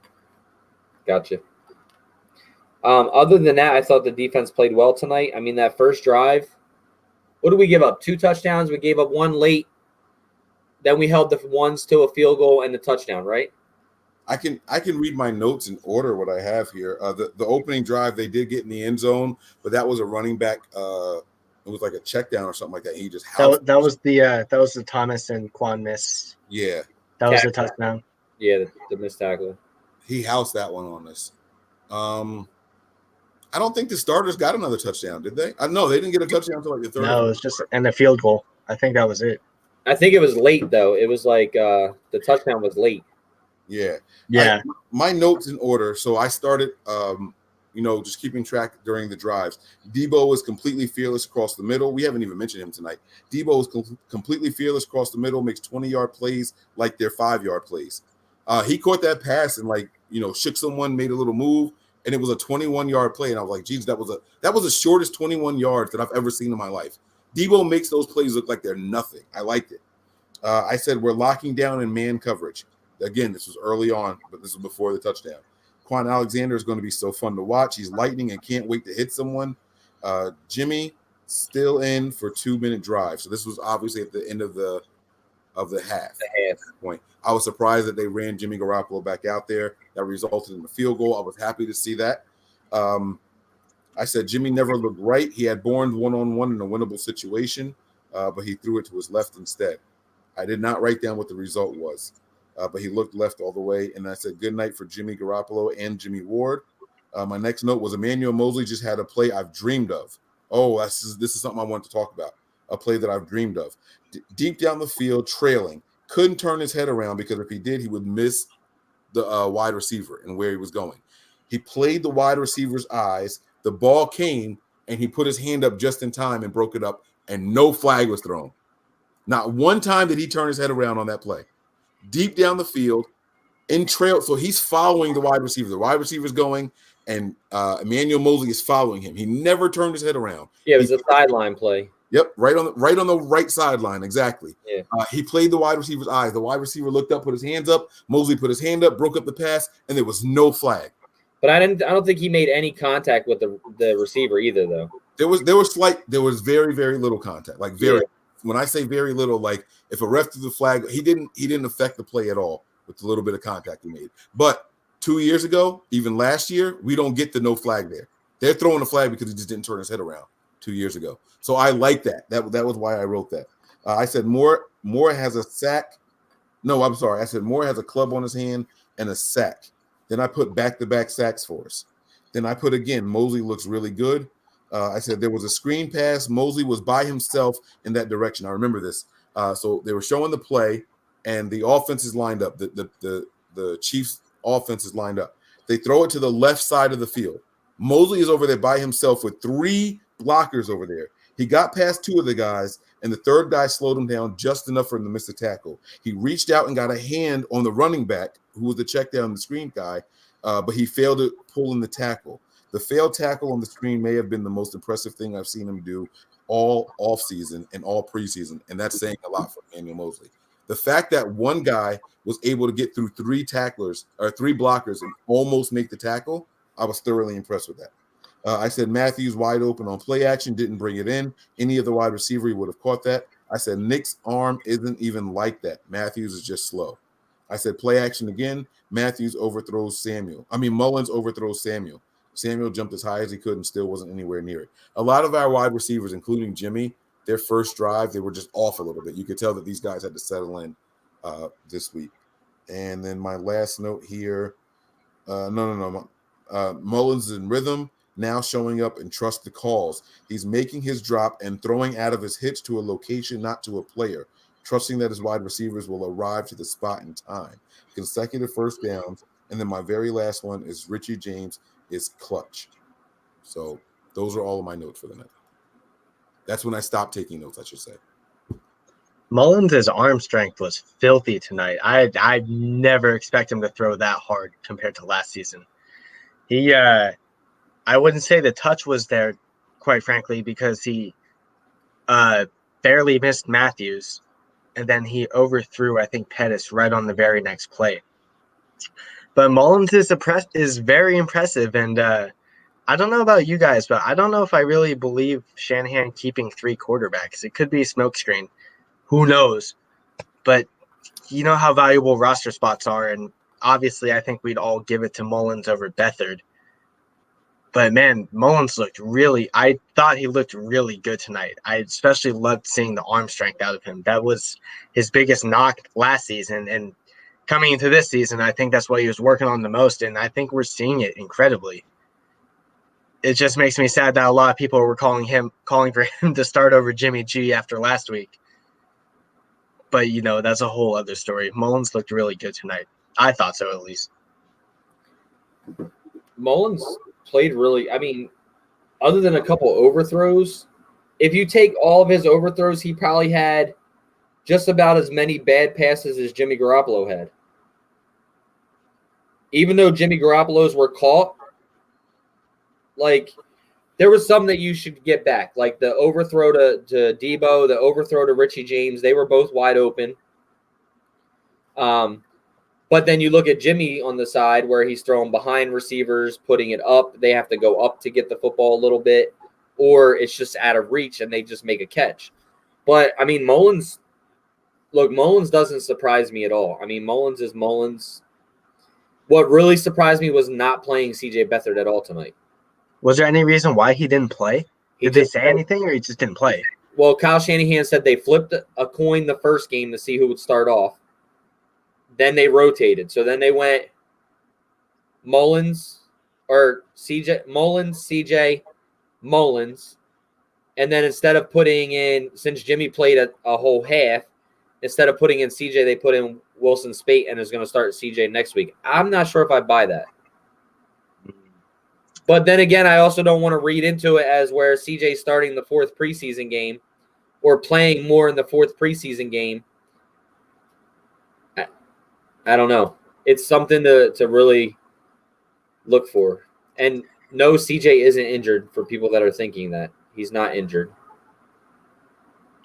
Shanahan just better not put Beathard in against 3s and 4s to make Beathard look good, because that's going to make me very mad if that's the case. Go ahead. Well, either way, he's going to look good because he's going to go. He's playing next week if he plays. So, I mean, I don't know if I don't even know if we'll even see Pettis Pettis. If we'll even see Mullins next week. I really think Jimmy Garoppolo plays a little bit next week, though. He may not play a half or a quarter, but I think he plays a series or two next week. I think that's okay, too. I honestly want him to play at least another drive or two. Like I said, I liked what I saw from today, but you still have to consider what you saw the week prior and still have to wonder if Jimmy G still needs to get his feet a little more wet, if he still needs to get a little more confidence or even just a little more playing time just to work himself back into it. Because, come week one, Tampa Bay's passing defense was trash, but some of the guys they have on that team are still no pushover. So their offensive line is dookie. The offensive line is dookie. I agree. Bro, but they basically 6 sacks in week one. Our defensive line has been hyped all year. Yeah, I agree. Going back to it, though, I do want to see Jimmy G at least play another drive or two, just because I don't want to take today too wholeheartedly with how well he played. Like I said, he still needs a little more time. I mean, he's coming off a major injury. He just needs to really get back into the flow of it. And I'm glad he played one half. I mean, one whole half was perfect. And I mean, my favorite part about the whole game with Jimmy G was the 2-minute drill at the very end when he led for a field goal. 2-minute drill is so important in the NFL and just getting points in general. And of course, we all want to see touchdowns, but I'm just happy he was able to lead and get 3 points. No one likes him, but Grant Cohn actually made a really good point last season where he questioned why Shanahan doesn't push the tempo up a little bit more, because I honestly noticed that too. When the team pushes tempo a little more, I feel like they can really get the ball moving. And I just feel that if Shanahan can do that a little more, I think we can expect an even better offense than what we have already. That's it. That's probably one of my best things from tonight was the play calling. Really? I thought the play calling was great. I like the play calling. There were two different views, though. Like, you're talking about how we marched down and tried to get – Shanahan was playing situational football on every individual drive. The play clock kind of had something to do with it, like that 2-minute drive that you were talking about, but it was all situational football. Think about our opening drive, how we went for it on 4th and 1. We were in field goal range. We didn't have to do that. He wasn't concerned with points. It was, this is the situation we're in. Let's see how our guys rise to the occasion. Didn't work out for us. Boom, let's move on. The 2-minute drive. Let's see. We had the timeout left. We could have took a timeout and took another shot towards the end zone, but it was situational. Let's see if we can just get in scoring position. And I really like seeing that. That's all I got. Let's do this really quick, and then we can wrap this thing up because we've been going for quite some time here. Let's do a yes or no, and then your why or why not. Does CJ Beathard make the 53-man roster? Let's do a yes or no, and then your why or why not. I'll start. Yes, sadly, because you can never have too many capable backups. And I'm not saying Beathard is capable, but he does have experience in the system. He has proven he can play somewhat. And you see what happens with guys like Luck.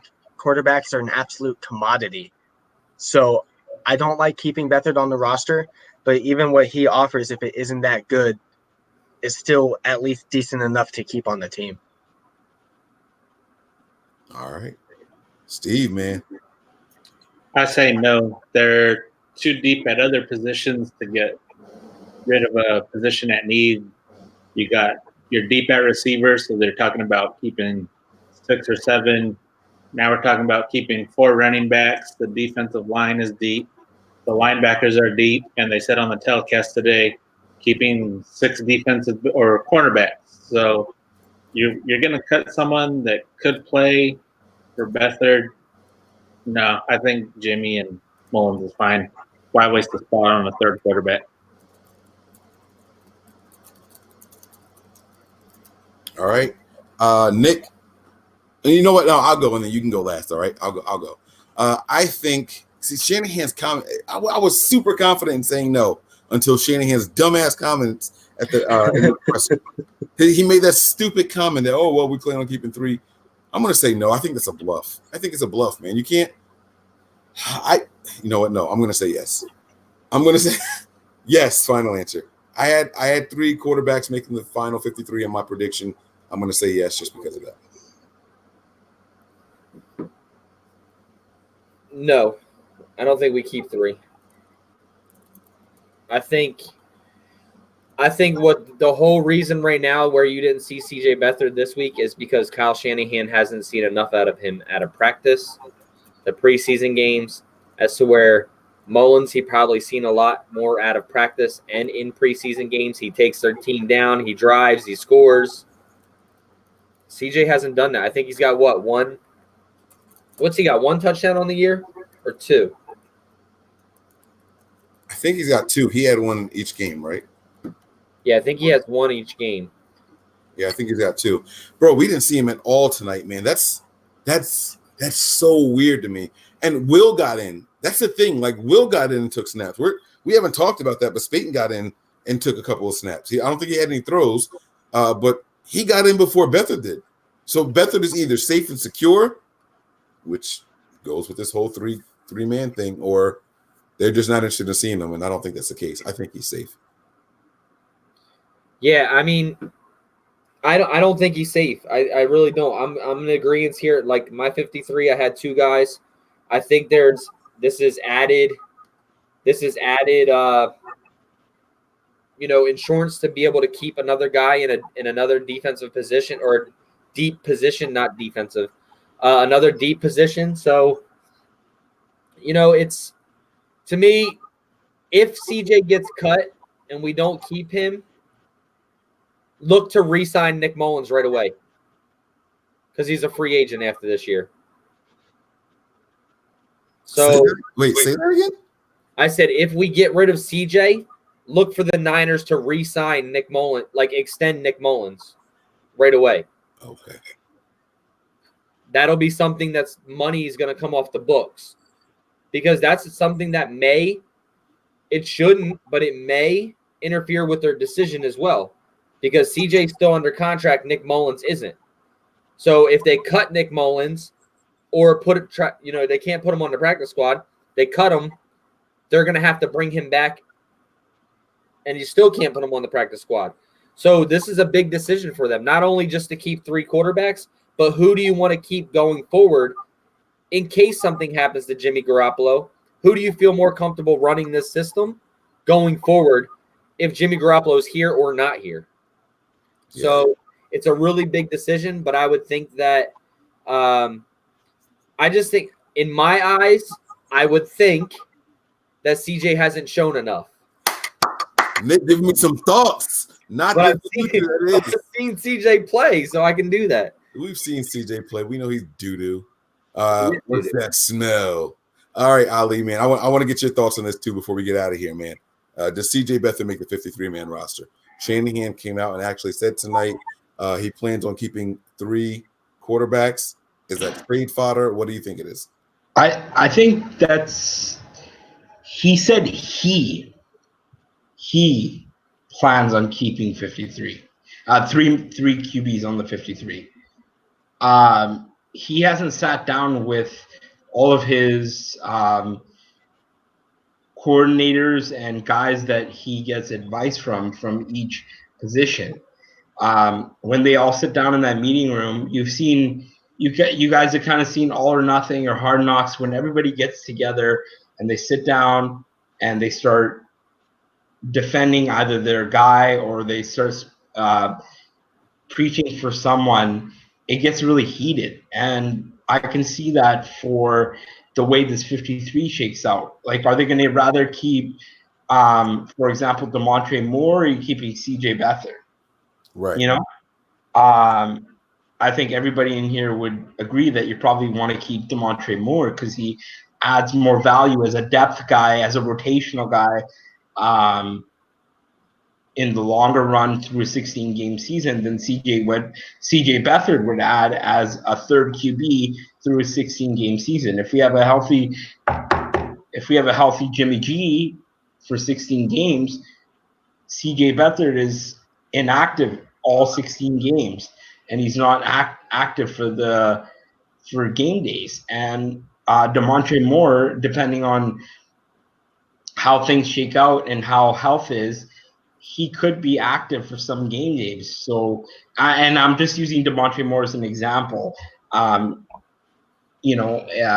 terms of a roster position. So, I really think that we're taking him too much for his word here, because he is saying, what do you like? Is Kyle supposed to say no? We're only going to keep 2 QBs, because everybody's going to assume then that Jimmy and Nick are the 2 QBs, right? I don't know if he would do that to CJ, because CJ, as much as the 3 QBs know their place, I think that they know where they fall. And CJ knows that he is the 3rd QB on this roster. And if he doesn't, he's oblivious to the fact that he is. I don't think that he, and I think that he would really, I think they're trying to protect him in a matter of speaking. So I think that I wouldn't read too much into what he said. Kyle says right now in terms of we want to keep 3 QBs on the roster. All right, man. I think I'm good for the overreaction show, man. I don't know if you guys got anything else. If there's any question you guys want to ask Steve. Honestly, I want to look at the bigger picture. This was the dress rehearsal before the regular season. This is what our team is supposedly supposed to look like without a few players here and there. What do you guys think of where we are standing in terms of where do you guys see us in terms of our prediction of how our season falls? Are we going to be NFC West champs? Are we going to be a wild card team? Are we going to just miss the playoffs? Are we, going to fall below expectations? Where do you guys see us? That's my question. I'm a bigger picture kind of guy, so I want to see. I want to hear it. All right, I'll go first. I got us. I've had us in the playoffs. I can't say if we're going to make the wild card or not, because it's going to depend on a couple of different things, obviously. But I have us in the playoffs. I don't know if it's going to be wild card or winning the division. Niners make the playoffs. We're going to beat teams that people don't expect us to beat, and we're going to lose some games that we just flat out shouldn't lose. We're going to lose to some guys that we're going to be like, how the hell did we lose that game to them? It's going to happen. But I do think that the Niners make the playoffs, and I think we make a deep push. I don't think we get one and done like the Rams a couple of seasons ago. I think we make a push. I think that this defense is going to be the strength of the team, not the offense this season. The offense is going to have their games where we put up, 40 plus, but I do think there's going to be a couple of games where the offense can barely manage 21 points. You know what I'm saying? So I think those are going to be the ups and downs that we're talking about here. And there's going to be games where just, certain players get whooped. And I think Shanahan is the kind of coach where he has a game plan for a game and he might try to stick to it, not to give up too much of other things. And I think that's going to be where it gets us later on during the season. So that's my prediction. I hope that answered the question for you. Playoff bound, more than one game in the playoffs, ups and downs on the offense, but the defense is going to be the strength of this team from everything that I've seen this preseason, minus from DeForest Buckner, our starters look pretty good. So that's where I'm at with this. Steve, what about you?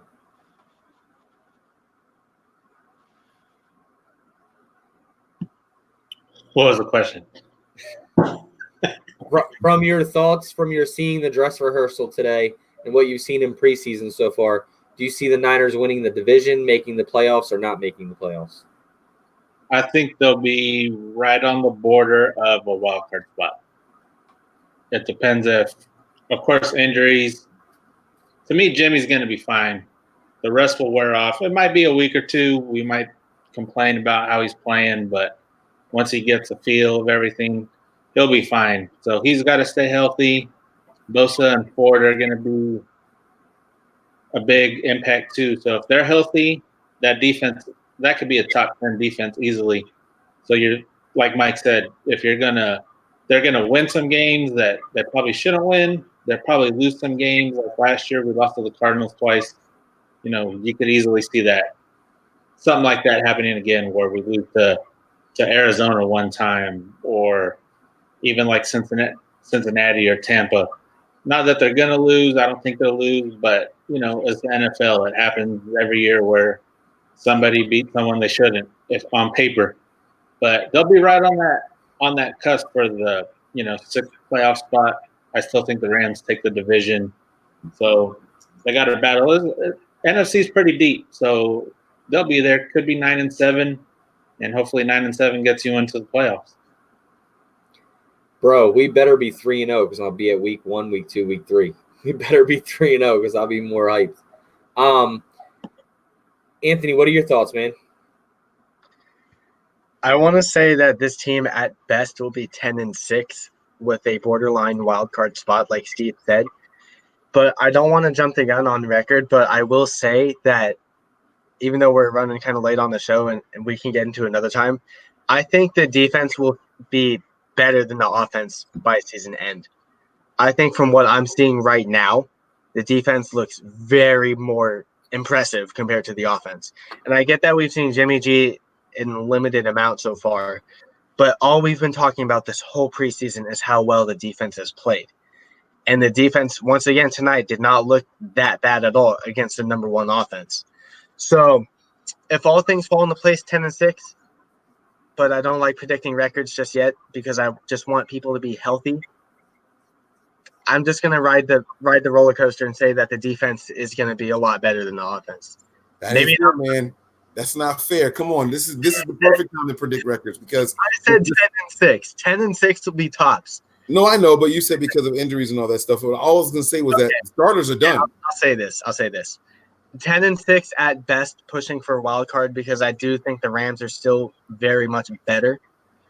But I don't think the floor is as low as some people might say. I think at absolute worst, barring any injuries, this team is still 8-8 or 7-9. Which honestly, even though we want the playoffs, I'll take it because I just want to see this team improve. We haven't seen it yet, but now's the time to improve, and I think it's going to happen. All right. Mike, you want to go last, or should I? No, I already went. Yeah. I told you I went first. Okay. I'm like a lot of you guys here where this defense is ahead of this offense. And I don't know if it's because of the fact that we've just seen more of these young guys and things like that, and we're excited about all the depth behind this defense. But this defense definitely cannot get any worse with adding additions like D Ford and Nick Bosa. Even a Jason Verrett coming back is still helping this defense, whether it's a starting spot or whatever it is. I can't really judge this offense yet because of the fact that we haven't really seen the starting offense. We don't know who the starting receiver is. But I think our red zone is going to be a lot better this year. And that's something that's been nagging the hell out of me. I, unlike Steve and Anthony, think the Rams finished third in the division this year. I think they take that huge step back. I'm going to stay with it becoming the last game of the season saying who wins the division. And if we don't win the division between Seattle, then it would be a wild card for us. But I think that What's your record prediction? 10-6, 11-5. 10-6 or 11-5. Ali, before you go, Nick, do you have any idea? And I don't. I'm asking for sincere knowledge sake. Do you have any idea what our red zone has been like this preseason? I feel like it's been pretty good. I think we've scored. I think, don't quote me on this, but I think 7 times downer. I think we've scored 4. That's it. Well, the first game, what did we here? I can tell you, what did we score the first game? It was No, I legit don't know. I know that 9. So we scored 2 touchdowns and a field goal that game. And we got points every time we were in the red zone. No missed field goals, nothing. So that's 2 out of 3. 24-15 against Denver. That was 3 touchdowns and a field goal. Right, but I think one of those touchdowns was a long one that was outside of red zone. Right? That was the most for carry. Yeah, 30 yards, the most. Yeah, but the other one was Jalen Hurd. And then Kendrick Moore had paid from Nick Mullins. Yeah. And then tonight, 27-17. And both of those touchdowns were in the red zone. Wilson, baby. Junior. Wilson had 2 and then 3. Wasn't 3 of them in there? Wilson had 2 and then there was another one in the red zone as well. Breida had it. Breida. That was a long touchdown. So that was a longer one, yeah. So maybe 2. So yeah, so I mean, I said, you said 4 out of 7. So it seems like we only have 2. Hold on. So we consider the red zone 25 and in? No, 20. 20 and in. 20 and in. Okay. I think the only one that we didn't score in the red zone tonight was the field goal that we took, but it was a 2-minute drive. I think that was it was right there near the red zone, and we had a timeout still, but you could tell Shanahan wanted to get the point to get off the field.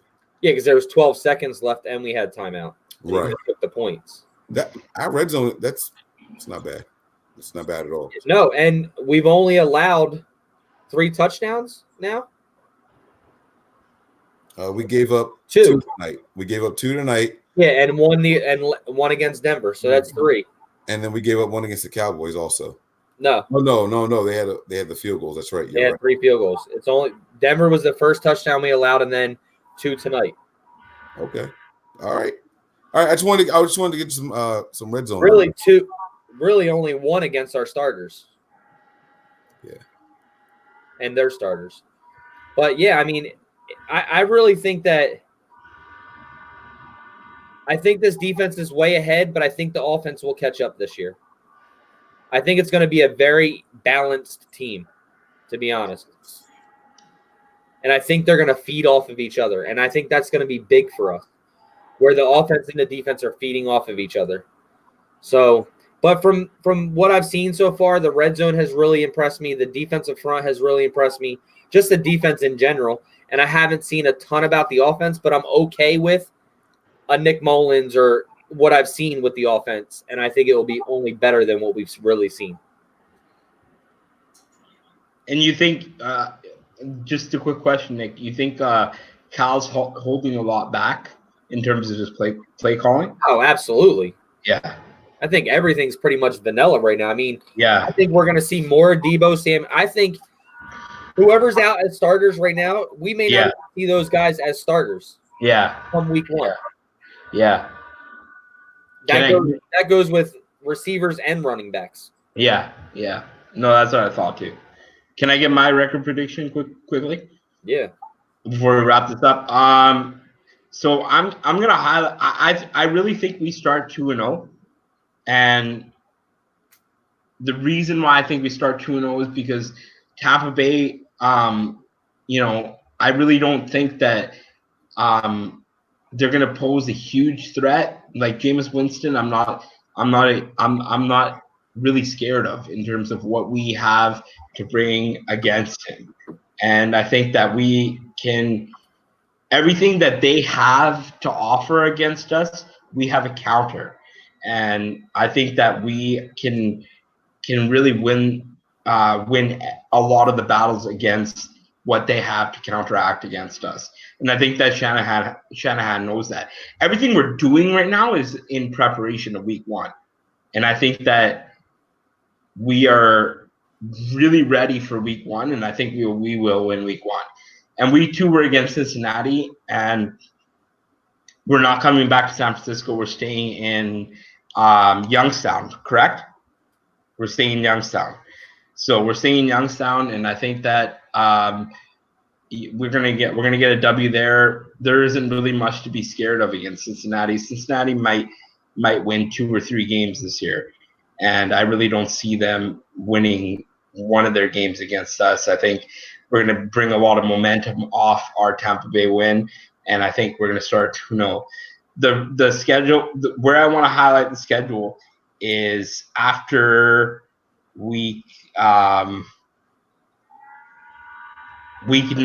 10, and 11, I believe it is. It's Arizona, Seattle, Arizona.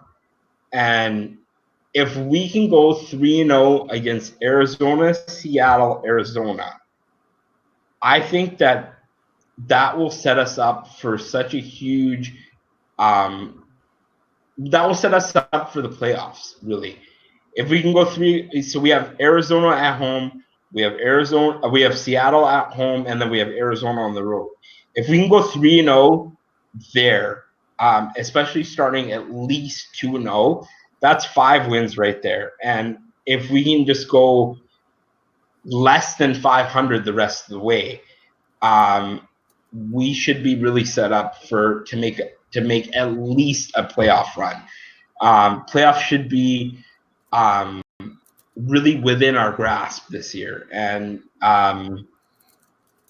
I think that is a realistic possibility if the team performs the way it has been performing. And all the great things we see today is without the pass rush of Dee Ford and Nick Bosa, and a lot of great things to come. So that stretch of Arizona, Seattle, Arizona, if we can go 3-0 there, that's huge. That's absolutely huge.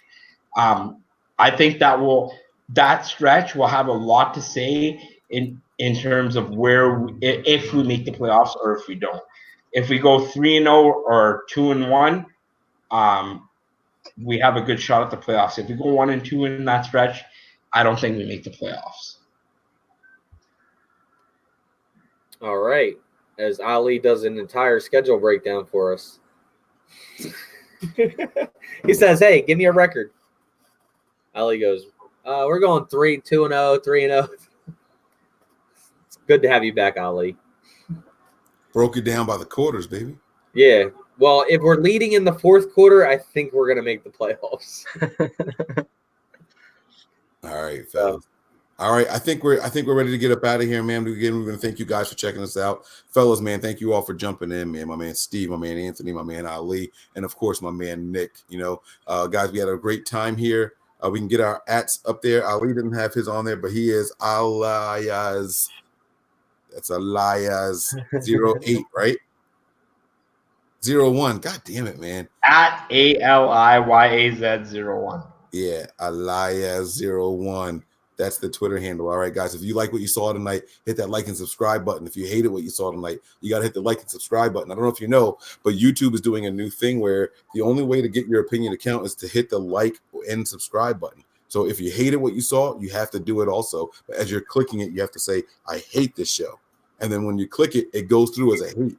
All right, so make sure you hit that button, man. Also got to subscribe as well. That is going to hook us up. Make sure you hit those little notifications also. It's going to let you know every time we do a live or impromptu show. All right, you're not going to want to miss anything. We do breaking news, we do player interviews, we do unscheduled shows all the time. All right, make sure you guys check out the website. It is www.nothingbutniners.com. You're going to see all of our articles, all of our podcasts, all of our fan page pictures and everything like that. Guys, make sure you check it out. It's our hub for everything.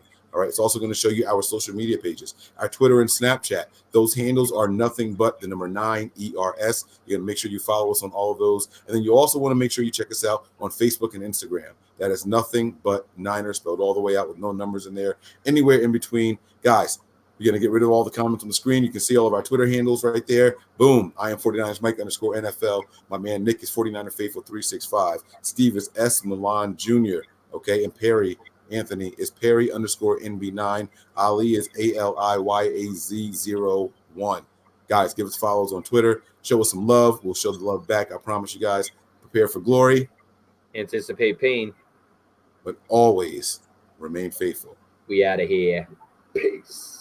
Do a little dance. Make a little love. Get down tonight.